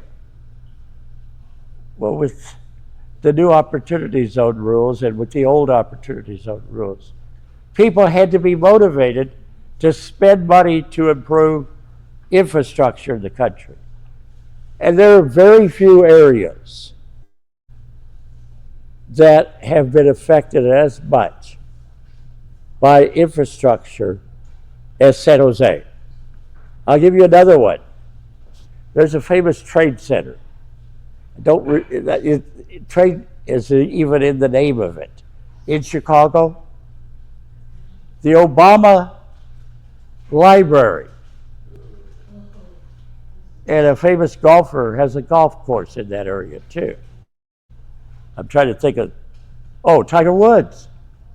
Tiger Woods, Barack Obama, a lot of what they've done around that trade center in Chicago is in an opportunity zone.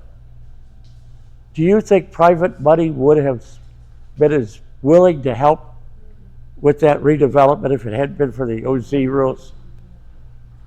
That's the reason Andy Young has the very first politicians to tell us how wonderful opportunity zone rules are. And it's the reason why I get so much static from friends who say, you used to be Mr. DST. We got something better in opportunity zones.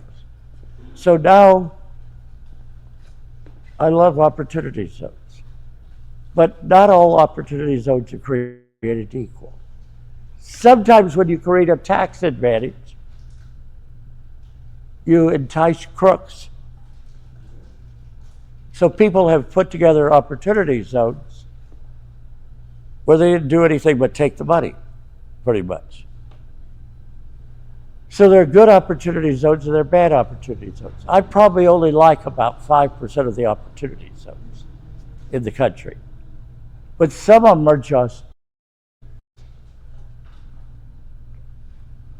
Now we have the new rules making opportunity zones permanent.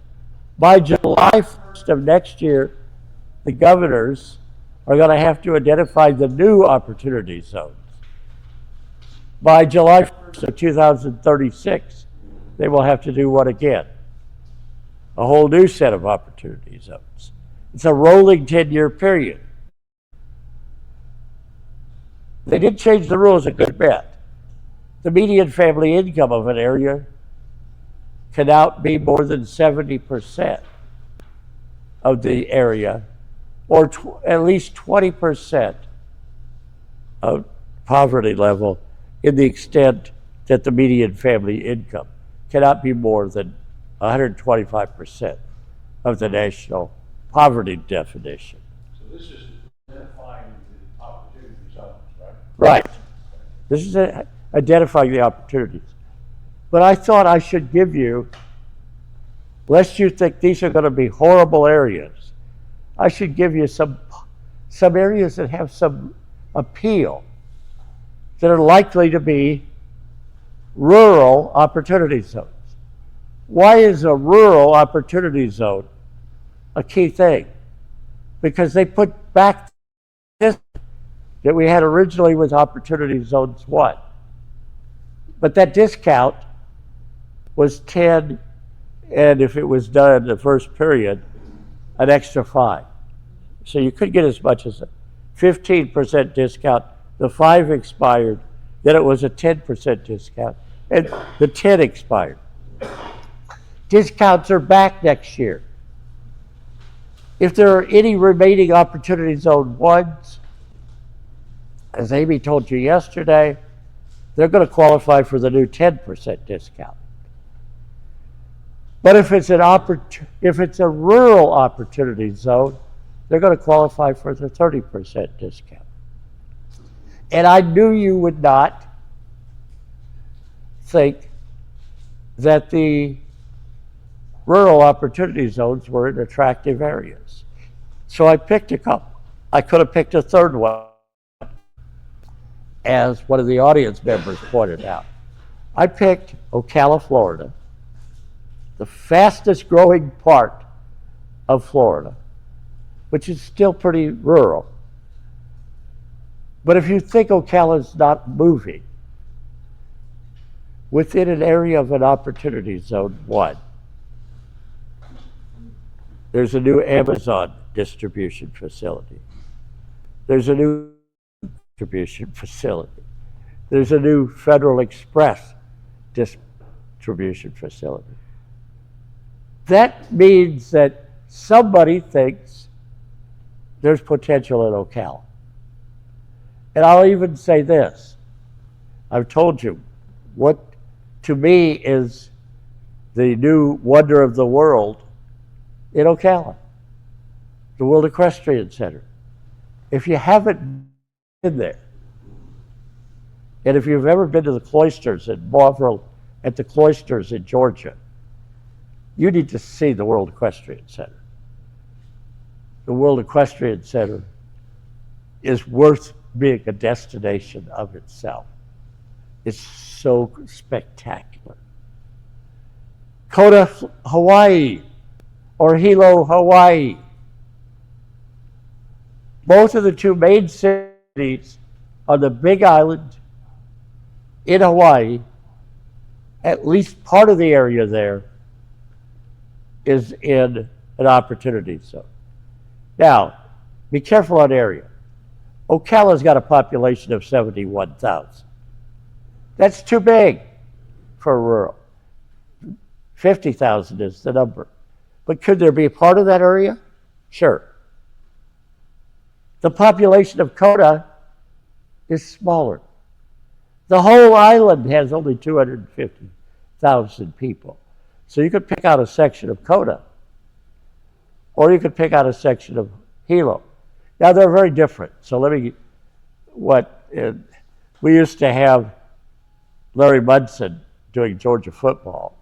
I always have to have my sports analogies. And he would say, get the picture. Or Harvey would say, the rest of the story. The rest of the story is that the areas around Ocala, the areas around Kona, the areas around Hilo, the areas around a lot of parts of the western part of the United States where there's less population. You can find areas, I'm sure, around Colorado Springs or Casper, Wyoming, or some of those areas that would be wonderful Opportunity Zones. Most of the state of Nebraska, where I grew up, would be an Opportunity Zone. Yeah, you have Omaha, and you have Lincoln, and you have even Grand Island, where I grew up. I think those are the only three cities over 50,000. Well, there's one or two that are close. But there's a lot of opportunities in a lot of parts of the country. Next slide. Okay. Discount rules. In the old, were the 5% and the 10%, which have lost its, but the 10% is coming back, with a 30% for qualified rural Opportunity Zones. So what are rural Opportunity Zones? Well, by definition, they're rural areas with population of 50,000 or less. The World Equestrian Center in Ocala is not in downtown Ocala. If you go out toward, this is unbelievable, toward the World Equestrian Center from downtown Ocala, what you see is one horse farm after another, because World Equestrian Center has attracted horse people there. Well, those areas, do they have more than 50,000 population? No. There's going to be potential. Now, one of the tough things is the job the governors have. They have from now until July to figure out where the opportunity zones are in their state. And they have further responsibility to figure out where the rural opportunity zones. See, they have a problem now that they didn't have in 2018. They just had to identify opportunity zones. Now they have to identify regular opportunity zones and rural opportunity zones. Yes, sir. So are they doing away with the maps drawn on the 2010 census then? The 2010 census maps, which were Opportunity Zone 1, will still be available for, I think it's 2 years, through the end of 2027. 2 years. And the 10% discount's going to come back after the first. But the new Opportunity Zones 2 will date from January 1, 2027 to December 31st, 2036. A new 10-year period. So they will use the 2020 census map, though. They haven't said yet. The question in the audience, those of you who are online, is what census will they use? Presumably the most recent census, which was the 2026. I would not be surprised that they will do a new census. I would not be at all surprised, because this government seems to want to do what? Do a new census with the elimination of the illegal immigrants. So there may be a new census, because I'm hearing a lot of cry for a new census, because a new census would also affect next year's midterm elections. So I wouldn't be at all surprised there's a new census that would also affect opportunity zones. But right now it would be the 2020 census that would do that defining. Next.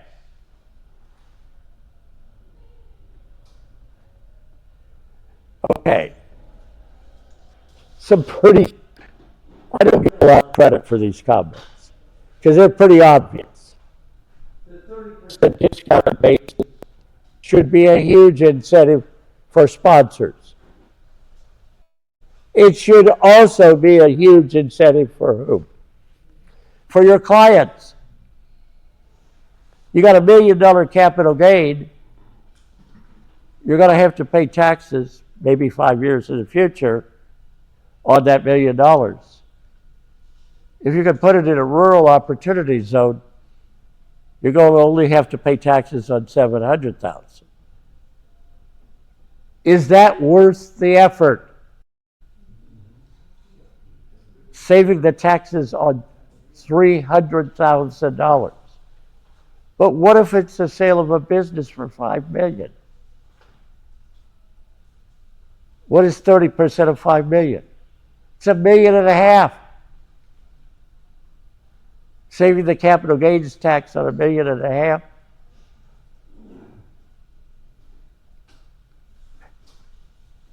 I'm changing jobs. Sell your business? I just walked away, because what I'm doing now is consulting with sponsors for opportunity zones, doing educational lectures, etc. Private consultant. And I'm going to live at the airport. There are not many people doing that. There was a time when I was early in the years when I was a young professor. I was young once. When I was a young professor at Georgia, I was for a group that did a lot of tax education. I was Mr. West Coast. Now that may seem strange, but unfortunately Don Farber got there before me. So he did their East Coast stuff, and I did the West Coast. Now I think it's going to be, at 77 years old, I think it's going to be worse. I'm going to be Mr. 50 states with education and consulting on opportunities. Don't you still consult for a lot of private families that they send a private jet to pick you up? I haven't had many private jets. But I mean, weren't you doing some of the? I'm doing some pretty cool stuff with consulting for people who have a big tax problem. I hope what you're seeing from me and what I'm doing today and yesterday is that's what you need to do more of. You need to help more of your clients. And if you're bleeding heart like I am, when I was in college, I was already a bleeding heart. But at 20, I was a bleeding liberal. Now I'm a bleeding heart conservative. So there is a difference. But you got that widow that Ben was talking about yesterday, who has favorite charities. Maybe this widow has no children, no heirs. So this widow is passionate about their church or is passionate about animals. You'd be amazed at how many people with no heirs are passionate about animals. Well, if that is the case,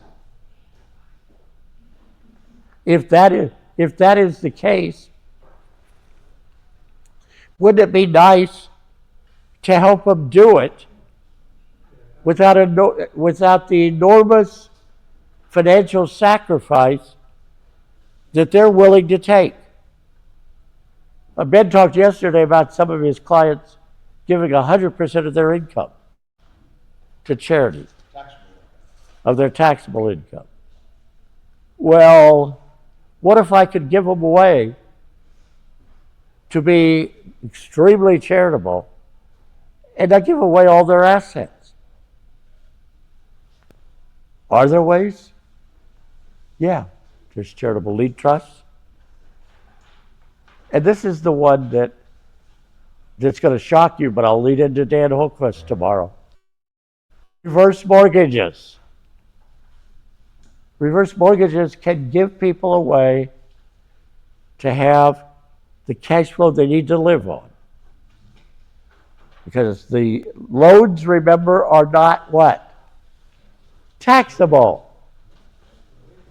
So since loans aren't taxable, they can use loans to live off of to some extent and give away some of their taxable income.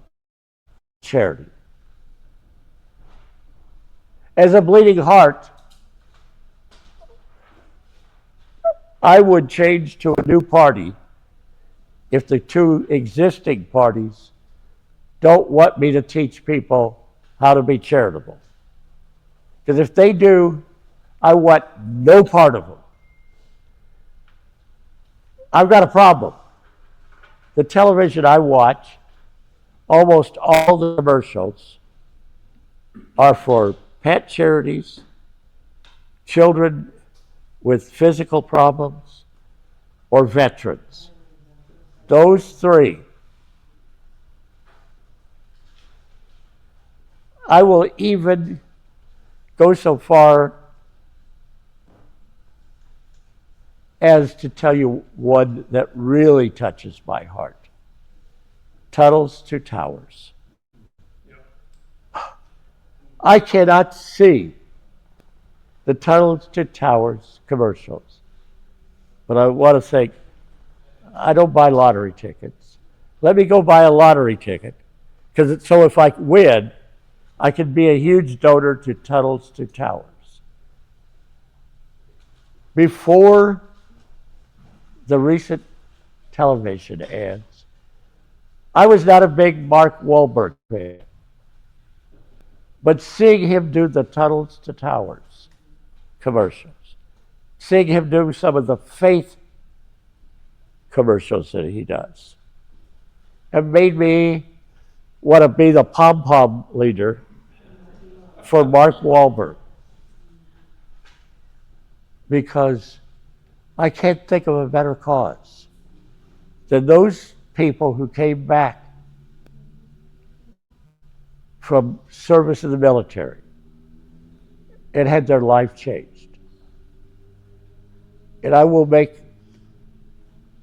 even make a political statement, which is dangerous. Those people who cheered Charlie Kirk's death should be put on death row themselves. That is absurd. Roger, God's judgment is coming. No, but I'm trying to make the point. There are charitable strategies that don't involve giving up all of your assets that are very effective in tax planning. The two that I'm going to focus on in January through April are charitable lien trusts and reverse mortgages to fund charitable giving. Think about it this way.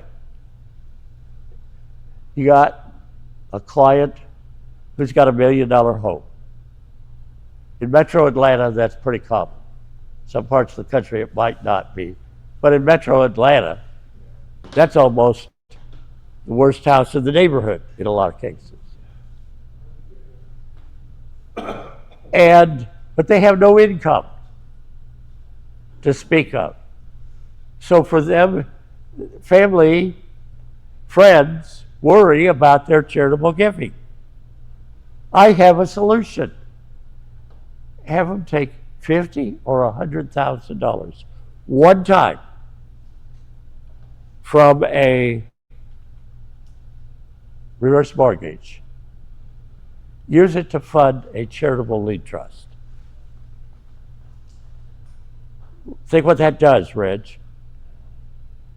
Use that withdrawal from a reverse mortgage to fund a charitable lien trust. Now they don't have to worry about years 2, 3, 4, 5, do they? The income is there. But their sacrifice was only in year 1. I think even children might not be so adamantly opposed to reverse mortgages if they knew what you could do with the combination of a reverse mortgage and a charitable lien trust. Now, the good news I have is I don't have to be the lead disciple. I got somebody with a lot better reputation than me that will be the lead disciple. That would be Dan Holtquist. Because Dan is good people. Dan and his wife couldn't have children. So their children are all adopted from third world countries. Credible people, credible idea. Next. Okay, better switch to Social Security, Jim. Let's go to the Social Security slides. And what time is it? You're 5 minutes till Okay, I can do Social Security in the hour I have left. So we will do Social Security. We're going to minimize taxes on Social Security. Now, you're probably thinking incorrectly that there are no taxes on Social Security.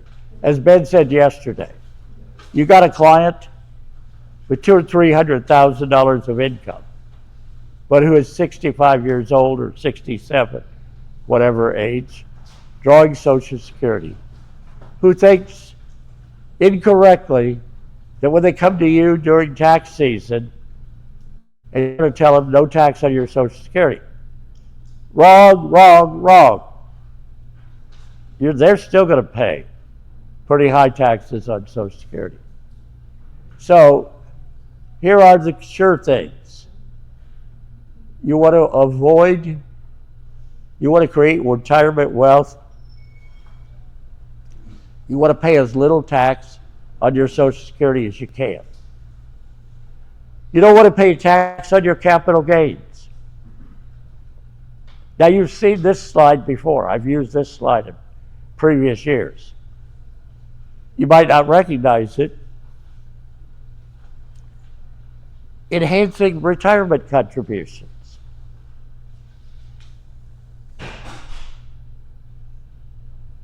To dramatize, I've often said, if you don't want the money, don't make retirement contributions, give it to the government.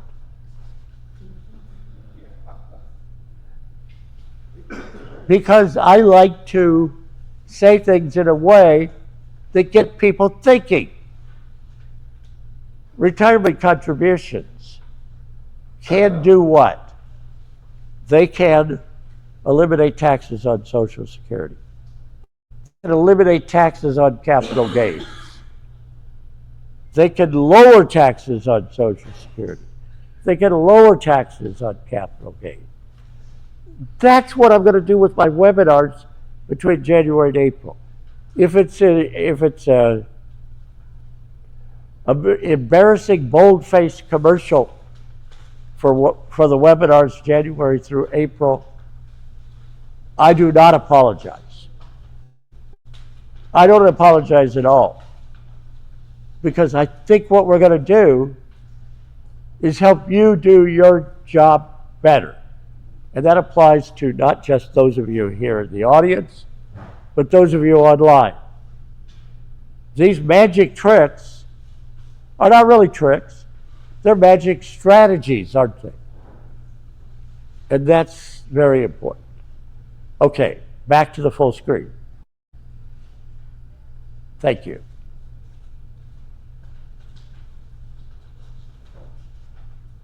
Now, I don't like long-term care insurance anymore. I have two alternatives to long-term care insurance that I think are much better. Number one is just do a reverse mortgage and use your housing equity as your long-term care strategy.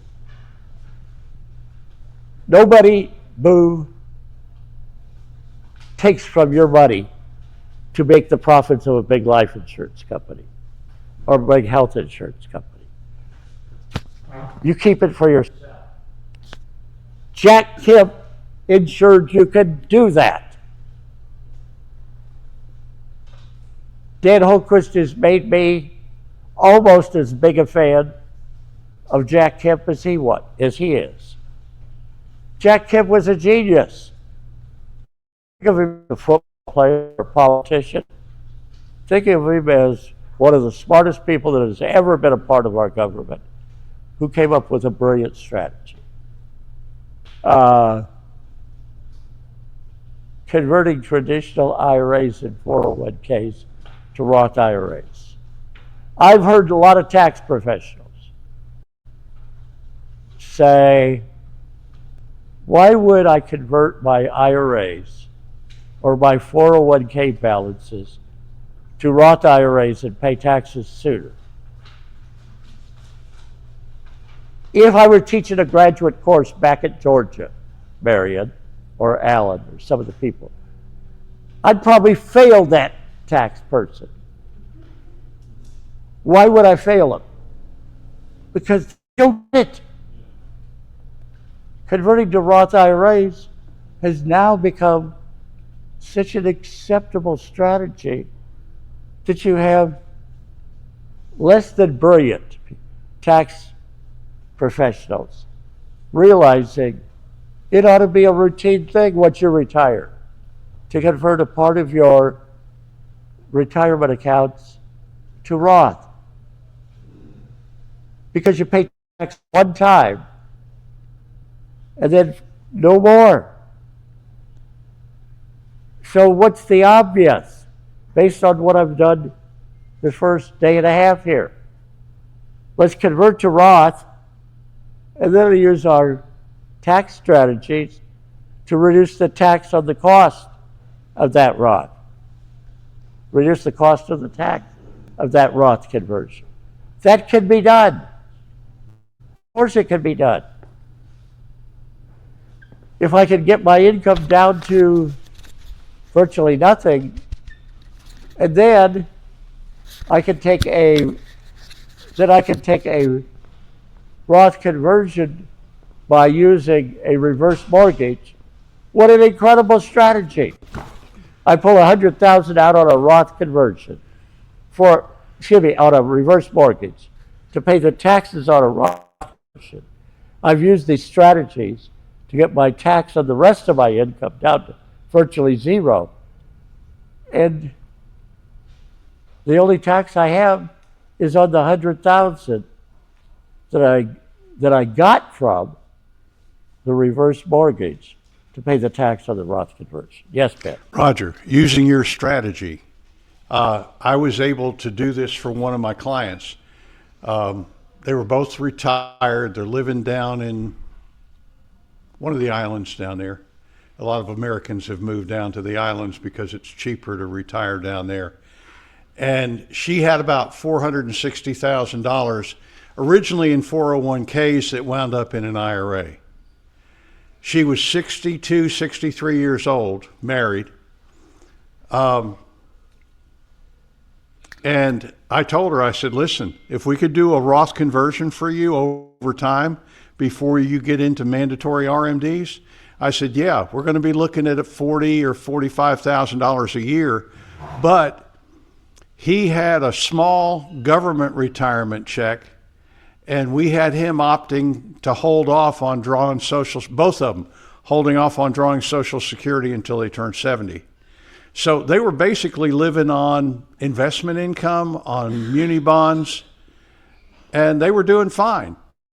So what we did is we did the Roth conversion, and now we're up into like year 8, and we're going to wipe out her IRA. So by the time she gets to RMDs, all of that money is going to be sitting in a Roth account. So, and that's based on your strategy. Roth IRAs were one of the biggest, best tax strategies ever invented. But there are people, lots of people, what you're going to run into is with a lot of your clients, the thought process that I said that says, why should I pay taxes early? So what you have to be able to help them understand is pay a little now or a lot later. A little now or a lot later. I'll do some examples. I'm shamelessly advertising those webinars because I didn't have time. I could talk about them, but I didn't have time to actually illustrate with numbers the strategy. I will have some numbers between January and April where you invest $1 and immediately get back $1.25. Who wouldn't want to do that, Alan? Who wouldn't want to invest $1 and get back $1.25. It's not deferral, it's immediate. Now, obviously, there are multiple strategies involved. Charitable Lead Trust, opportunity zones will be a part of those strategies. Now, unfortunately, as Amy told you very accurately yesterday, opportunity zone strategies are only available to whom? Accredited investors. People with a lot of income or a lot of assets. I can show you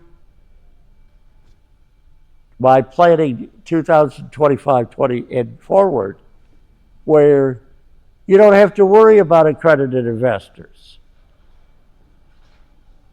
If you do it through a charity, which a lot of people are interested in anyhow, if you do it through a charity,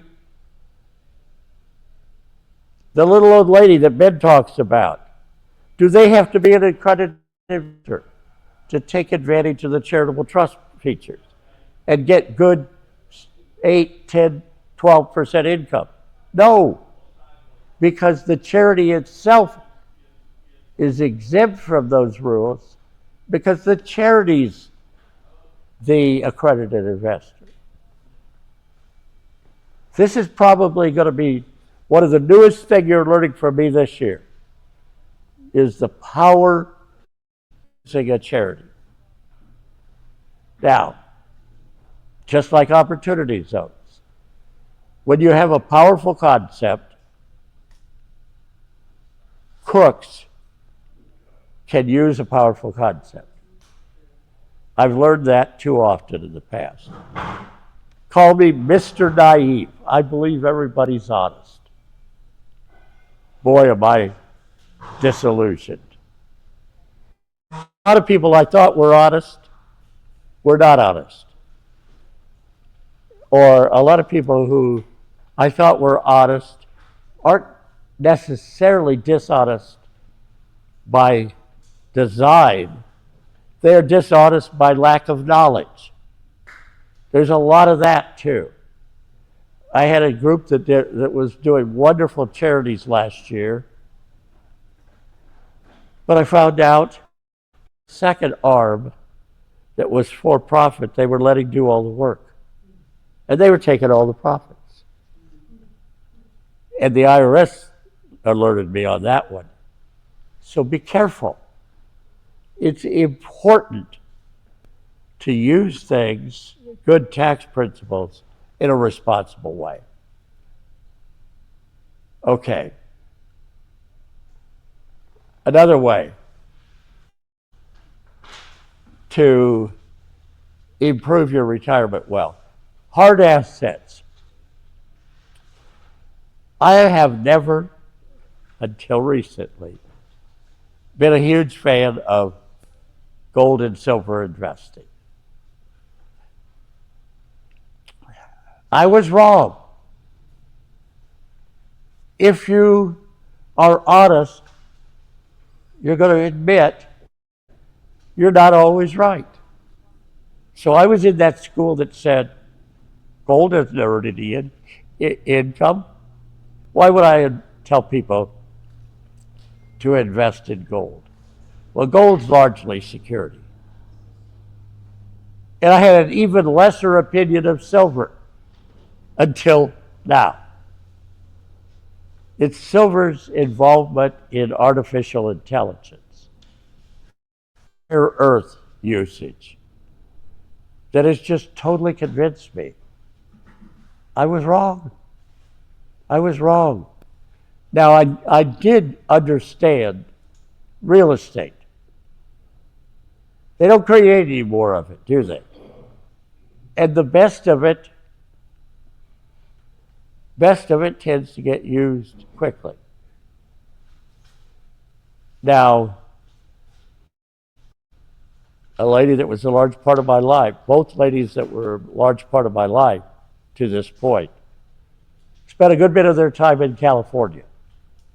They were California fans. Well, I like the weather. I could never become a California fan for the politics and a large part of it for the lack of green. Unfortunately, I went to San Diego when I was about 10 or 11. And I had a great aunt who lived in San Diego. And there was no greenery within 10 miles, I swear. And her backyard was a burned out ditch. So I didn't become a San Diego fan. San Diego may have some of the most perfect weather in the country. And there are many nice areas in San Diego. It's just I didn't happen to see them. Now I'd have a problem with Governor Newsom, quite frankly. California's given us Kamala Harris and Governor Newsom. Nancy Pelosi too. Yeah, what a trio. What a trio. Oh, and one of my nephews lives in Washington, D.C., and his wife worked for Barbara Bowers, was it? So yeah, we had some really weird politicians, say it that way, from California. So I was never a California fan. I should have been. Weather's fantastic. But there are other areas. There are other opportunities. Next, real estate is a great category. Using reverse mortgage. There is an ethical principle with reverse mortgages that you shouldn't take a reverse mortgage to invest. It's a blanket thought process within that industry. It's wrong. It's terribly wrong. What's the danger of taking a reverse mortgage withdrawal and investing? If you invest in an asset, you could lose your principal. But what if you use it to fund a charitable trust? What if you use it to replace cash flow so that you can reduce the tax on Social Security and the tax on capital gains? I think Dan Holtquist, with my help, is going to change a lot of people's thought process. He's got the industry recognition to get ideas out. People will listen to what Dan Holtquist said. Prize the time. I do a lot of things wrong, but I've been fortunate enough to have two good friends who I can claim are really icons. In the music area, that would be Lord Allred. In the reverse mortgage area, it would be Dan Holtquist. I take great pride in calling both of them friends. And was lucky enough to go to Lauren's wedding this day. All right, how do we avoid Social Security taxation? Part one. All right. There are certain things that give cash flow that don't have the inclusion. Loans, in other words, reverse mortgage loans, life insurance withdrawals, Roth withdrawals. None of those produce income, do they? We want to create as many of those kind of vehicles as possible so that when we reach retirement age, we don't have to use it to create taxable Social Security. Capital gains. We have a way to avoid capital gains. It's called opportunity zones.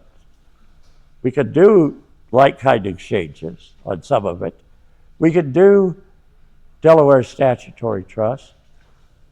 Once again, I'll say, if you have the best being opportunity zones, why would you do DST or like-kind exchange? Retirement plan withdrawals, taxable but unearned. And let me give you a Social Security example of this. Yesterday, I talked to you about a few years ago when I did a talk in Philadelphia to the Financial Planning Division of the AICPA. The next week, they were going to do a tax seminar in Washington, D.C. And I wasn't doing the Social Security talk in Washington, D.C.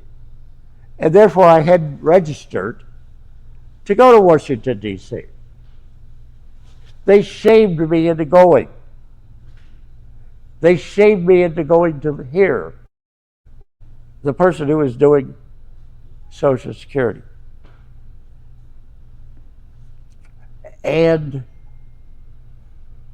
30 minutes into the presentation, I walked out. Quietly, because I knew this was possible, so I sat at the back of the room. Now, had I been into the influence of alcohol or drugs, I probably would have stood up and yelled, "Idiot! You don't know what you're talking about." Because that person didn't understand the difference between being married and being single. Someone who is single, and I'm going to define single for Social Security purposes, never been married 10 years, not married currently, never having a spouse die while married. If any of those three things happen, you're not single for Social Security. We have one of the most famous examples of mismanagement of Social Security of all time here in Atlanta, Georgia. Do you remember Louis Grizzard, who was married 4 times, I think?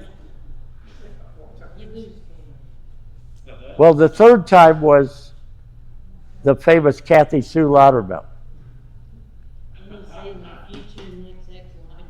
In 1980, I was the president of the management accounting group, the Association of Accountants. They call it something different. I think they call it management accountants now. And we were at an anniversary. I think it was the 100-year anniversary. It might have been the 50. I don't remember. We hired Louis Grizzard to speak.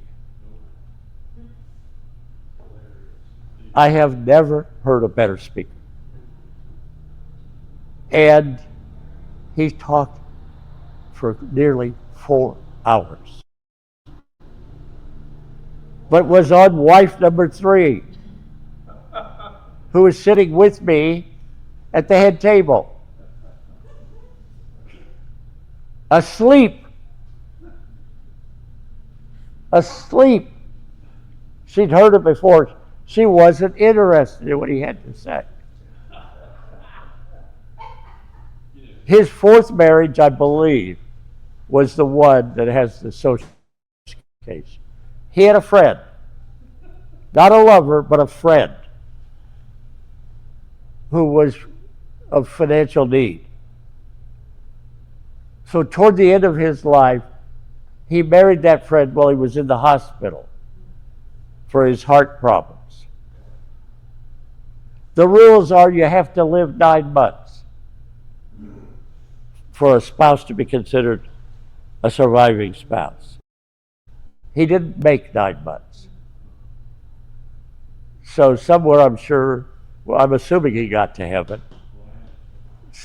Somewhere, I'm sure, he learned in heaven that his best efforts failed. But he was trying to get Social Security benefits for that friend in his last marriage. Now, let me say this. That was good intentions.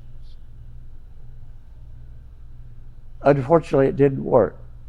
But it shows that 9 months is not a long time for survivorship. For ex-spouse, the rules are 10 years. Did somebody, yeah, Alan? Another story about that. You know, the last woman he married on his deathbed, who died, you know, 1 week.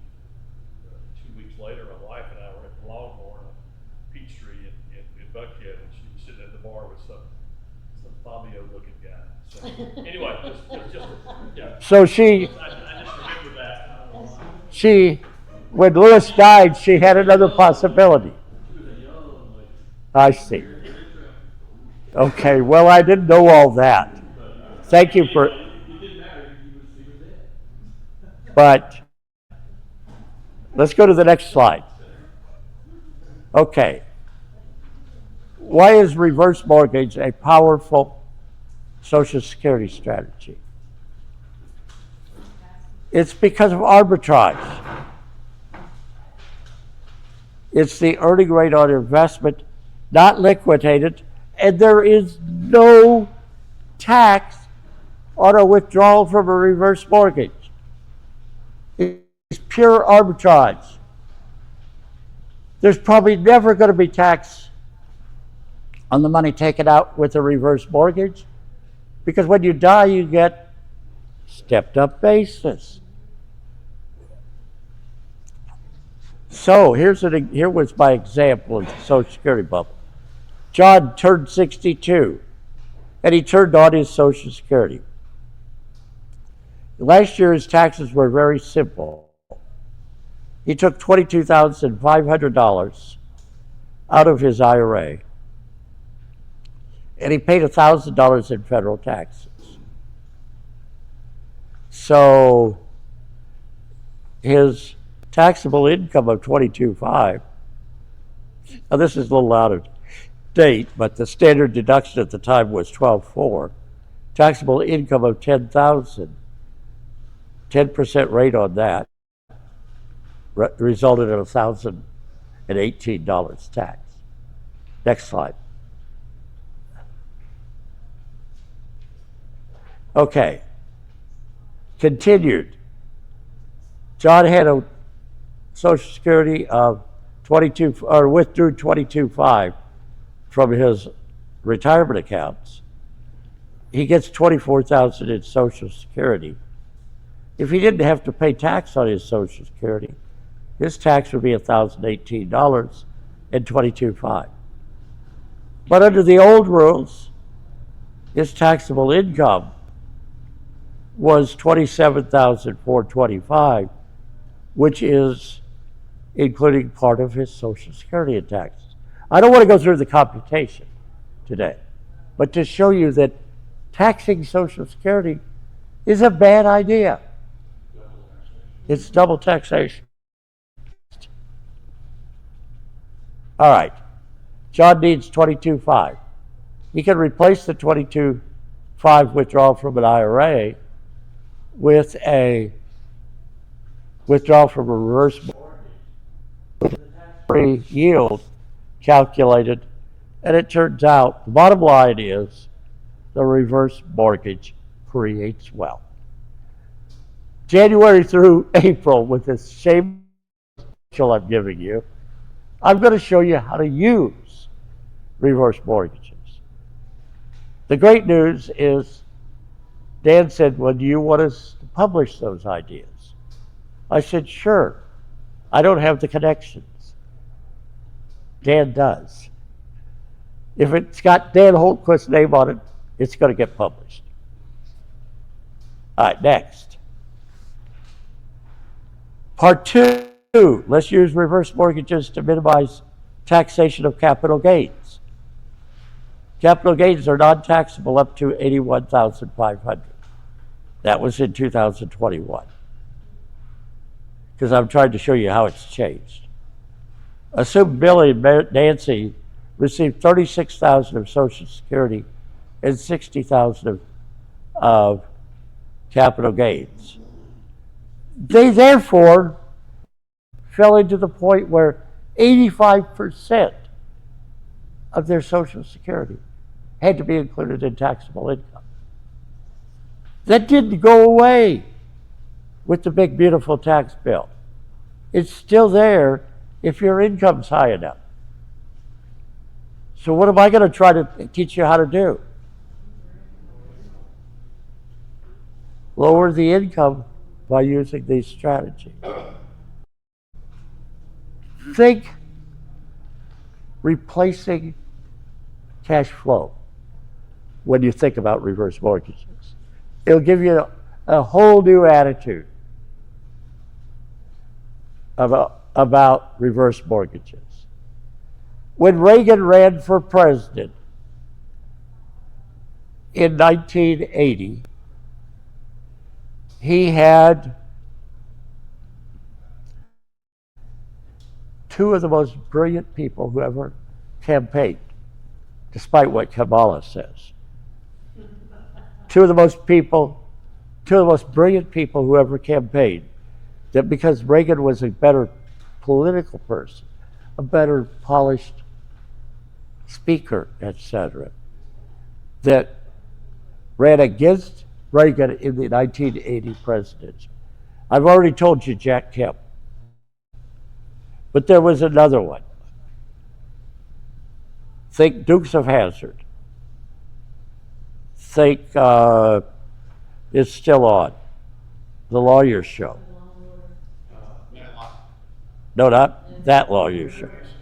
No, Law and Order. Law and Order.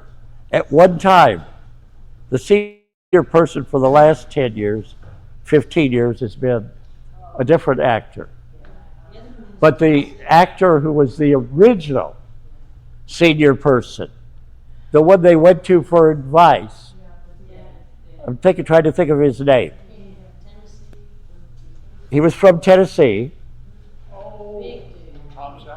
No. I can't think of his name. I got to tell you, poor Susan Phillips. I'm going to tell a story on Wonderful Susan. Many years ago, I was giving a speech. And Susan likes to tell people, she likes to call me Last Minute Roger. I call her Wonder Woman because she manages to deal with Last Minute Roger. So I prepared my materials and got the week before I was going to do the presentation. I met with her on Sunday before I was going to do a presentation, Monday morning, first thing. And I had asked her for my Social Security section to give me a picture of an older man with a younger wife. If this doesn't help you remember the man's name, I don't. So Susan gives me, I'm sitting in her office, she gives me the PowerPoint that's on Sunday. Huh? Fred Thompson. Fred Thompson was just between the IQs between Jack Kemp and Fred Thompson would scare you.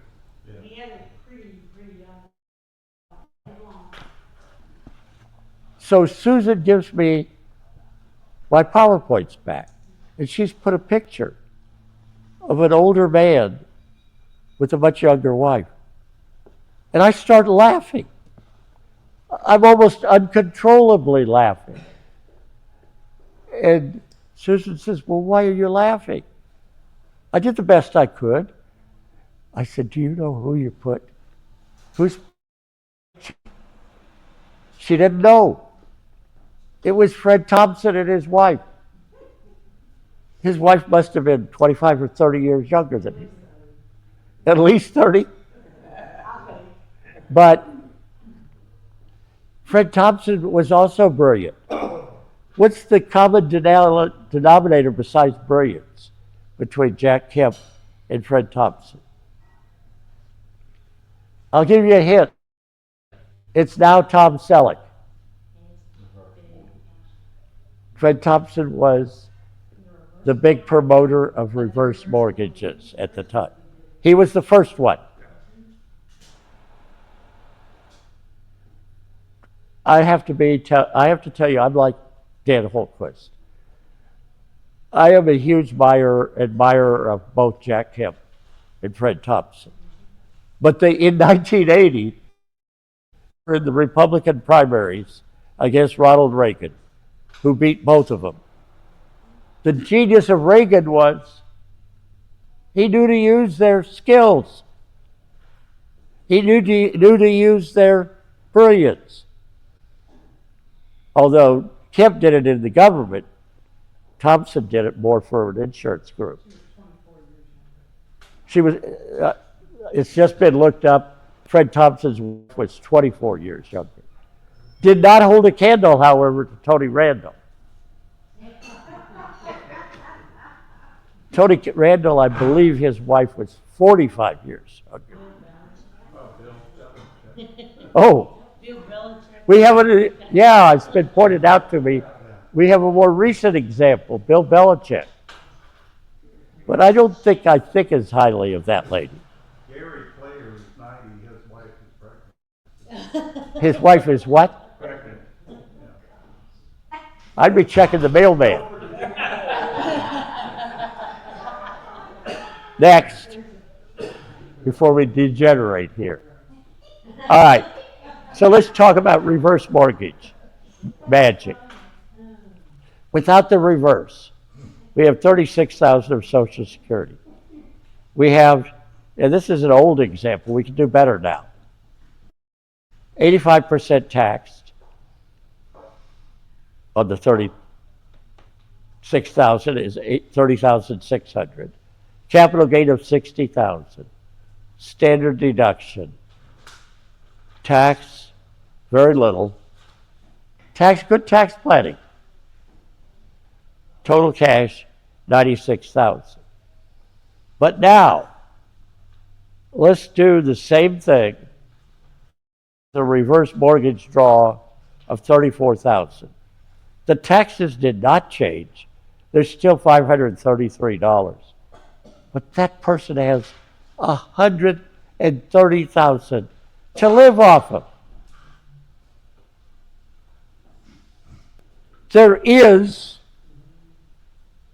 Reverse mortgages can be an enormous financial strategy vehicle. We need to learn how to use them. And that's why I'm giving you limited exposure now. More exposure January through April in my shameless commercials to Dan Holtquist.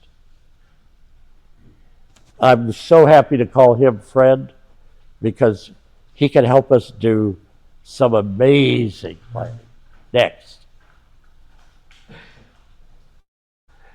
Reverse and retirement contributions. Now we're combining reverse mortgages and retirement contributions. Unfortunately, most workers underutilize opportunities to make retirement contributions because they don't want to limit their cash flow. So how do we have our cake and eat it too? We use a reverse mortgage to replace the cash flow. And then we put the money in the retirement plan. Do you get a double whammy? Double benefit out of that? Absolutely. Next. All right. I'm going to call this opportunity one, potential double dip.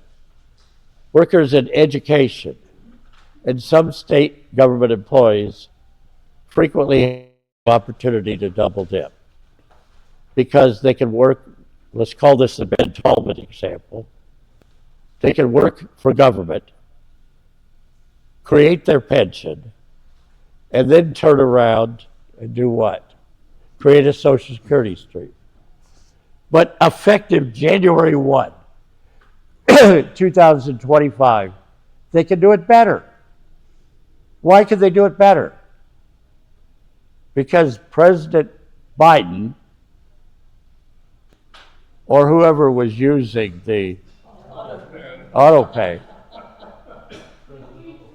the auto pen, signed a bill on January 5th, 2025, that allows workers, and in Metro Atlanta, that's a lot of people, allows workers who work for a county and did not pay into Social Security. Now, a lot of them are now giving choices. You can go either way. But originally, they didn't pay in. So they didn't get any Social Security because of the government offsets. All those offsets were eliminated January 5th.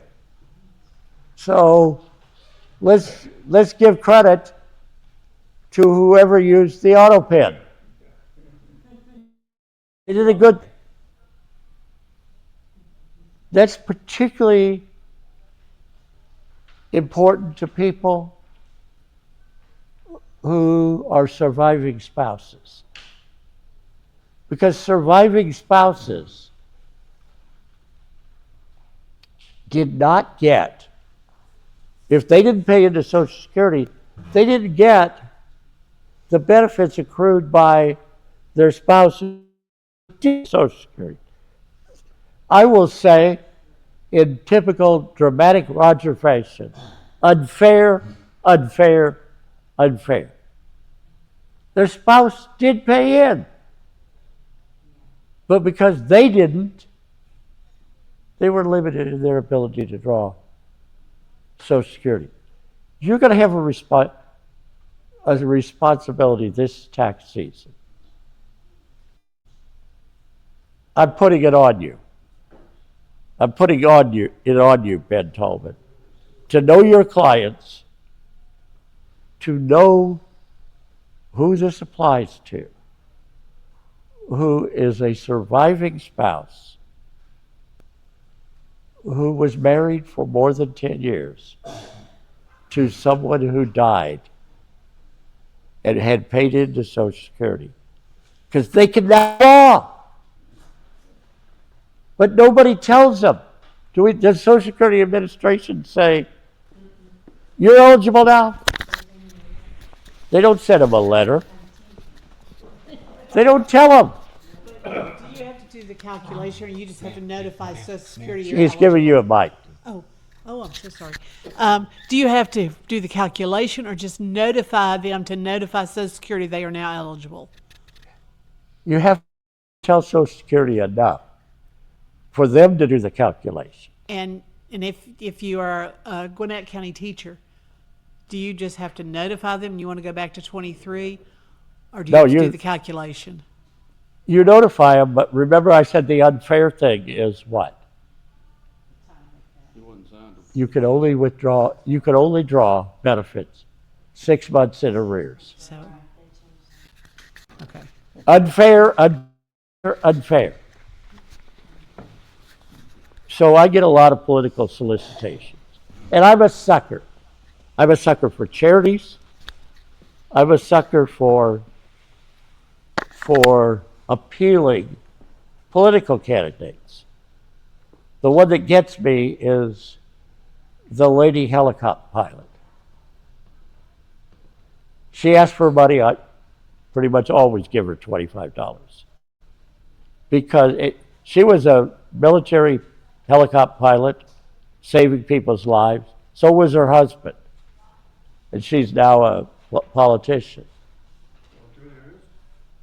Jen somebody. I can't think of her last name. Is Joni Ernst? Huh? Joni Ernst? No. You're talking about the senator from Illinois? It's Jen somebody. Higgins or something like that. Somebody can look it up. Tammy Baldwin is a senator. She's Well, this lady is not physically disabled, but the Democrats don't like her because she's too appealing. She's a military hero. Her husband's a military hero. She's attractive. The Democrats don't like that kind of candidate. They just elected one in New Jersey. Huh? They just elected one in New Jersey. Is that good looking? Yeah, I don't know. But that's it, Jen Kiggins.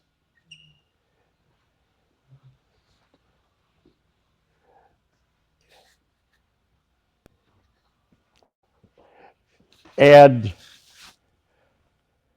I'm going to get in trouble with some people here. I'm going to tell you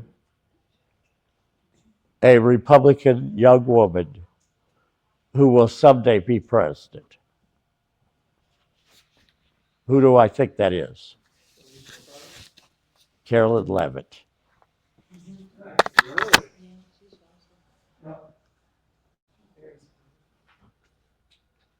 Carolyn Levitt is the press secretary.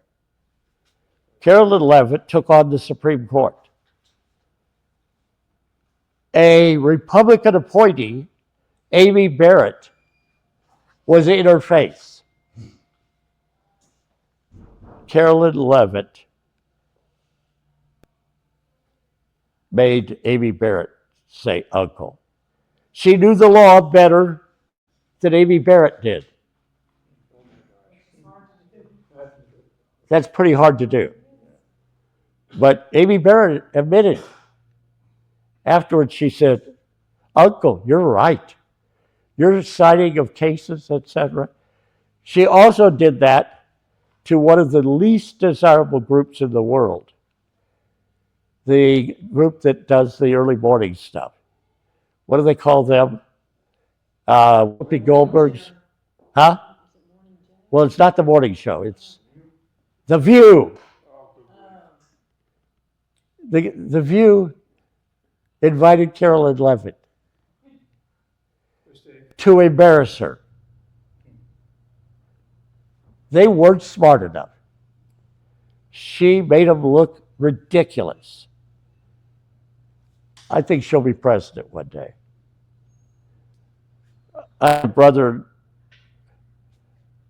brother-in-law in the family who we never agree on anything.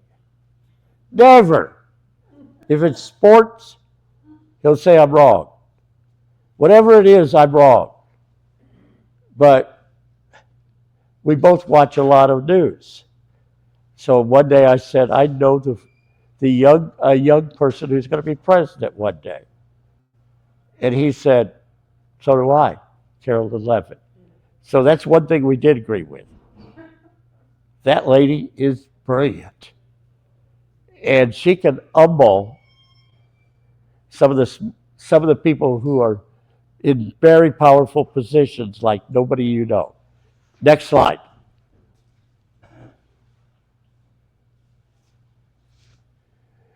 Okay.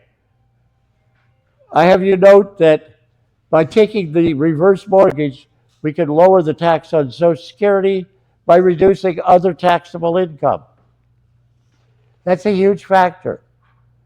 A reverse mortgage could be used, as we said earlier, to fund paying the taxes on a Roth conversion.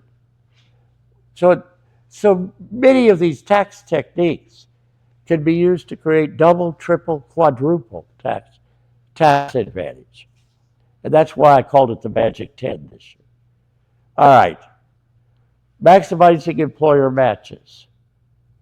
Many people still work when they're 62 years old. Why do they need to be 62 years old? Because you can't do a reverse mortgage until you're 62. If you're still working but don't have enough cash flow to take advantage of the employer match, why not take a withdrawal from a reverse mortgage to give you the cash flow to make the employer match? It just makes sense. Next.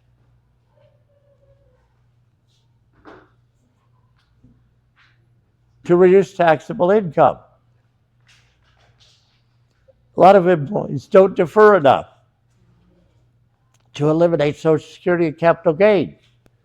They can if they do a reverse mortgage. So let's do a reverse mortgage. Next slide. Opportunity 3, to reduce taxable income. Amazingly, though, it seems many employees do not defer enough to eliminate Social Security and capital gain taxation. We're going to work on that. In my embarrassing commercial for the January through April webinars. And is that it? I think that's it. I hope that I've at least,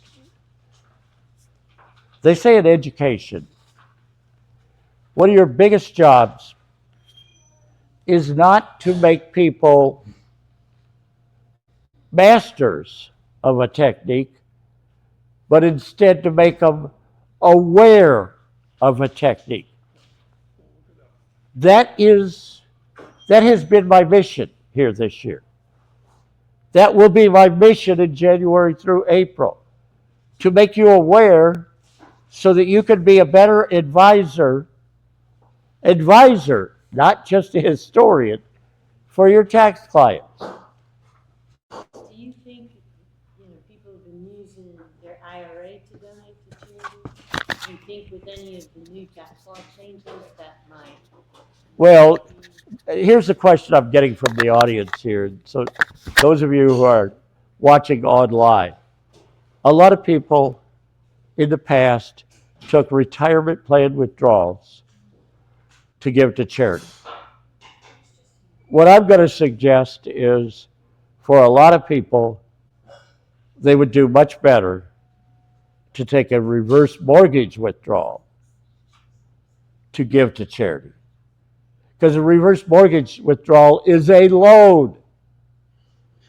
Even just taking a loan against their house, just a straight loan, or taking a loan against their securities account, etc., is a better way to do that than take money out of their retirement account. Does it change if there's an RMD involved? There might. But I'm going to combine that with Roth conversions, of course. I'm going to combine a lot of my examples are going to combine reverse mortgage withdrawals and Roth conversions, because that creates the best future for so many taxpayers. I'm sorry. There's a question in the chat box right there. It's the last comment. Let's see if I can read it for you, Roger. Surviving spouse. Does a surviving spouse get 50% of deceased Social Security benefits or 100%? All right. You're going to love this answer. A living spouse can get 50%. When a surviving spouse, when the person who paid into Social Security is dead, it's a 100%. It's a 100% benefit. So now here I'm going to tell you, people make mistakes. Where that speaker in Washington, D.C. got me angry enough to leave by saying everybody should start taking Social Security early. No. Here's the strategy most couples that have been married a while should use. The big earner waits to draw Social Security till 70. The lower earner, the minute they're not making so much money, they have to give it all back. That doesn't make any sense until you think about this. How many Social Securities do they get if one dies? They get one. So if the bigger earner dies first, the surviving spouse gets the bigger earner's Social Security. If the bigger earner is still living, the bigger earner and the lower spouse dies, the bigger earner gets their own Social Security, 100% of the better Social Security. While they're both alive, why not have the lower earner drawing Social Security? Why not? See, that's what I got so upset about in Washington, D.C. Because the speaker clearly did not know about survivorship rules. Survivorship rules are absolutely critical. And with that, we'll take lunch break. Thank you very much.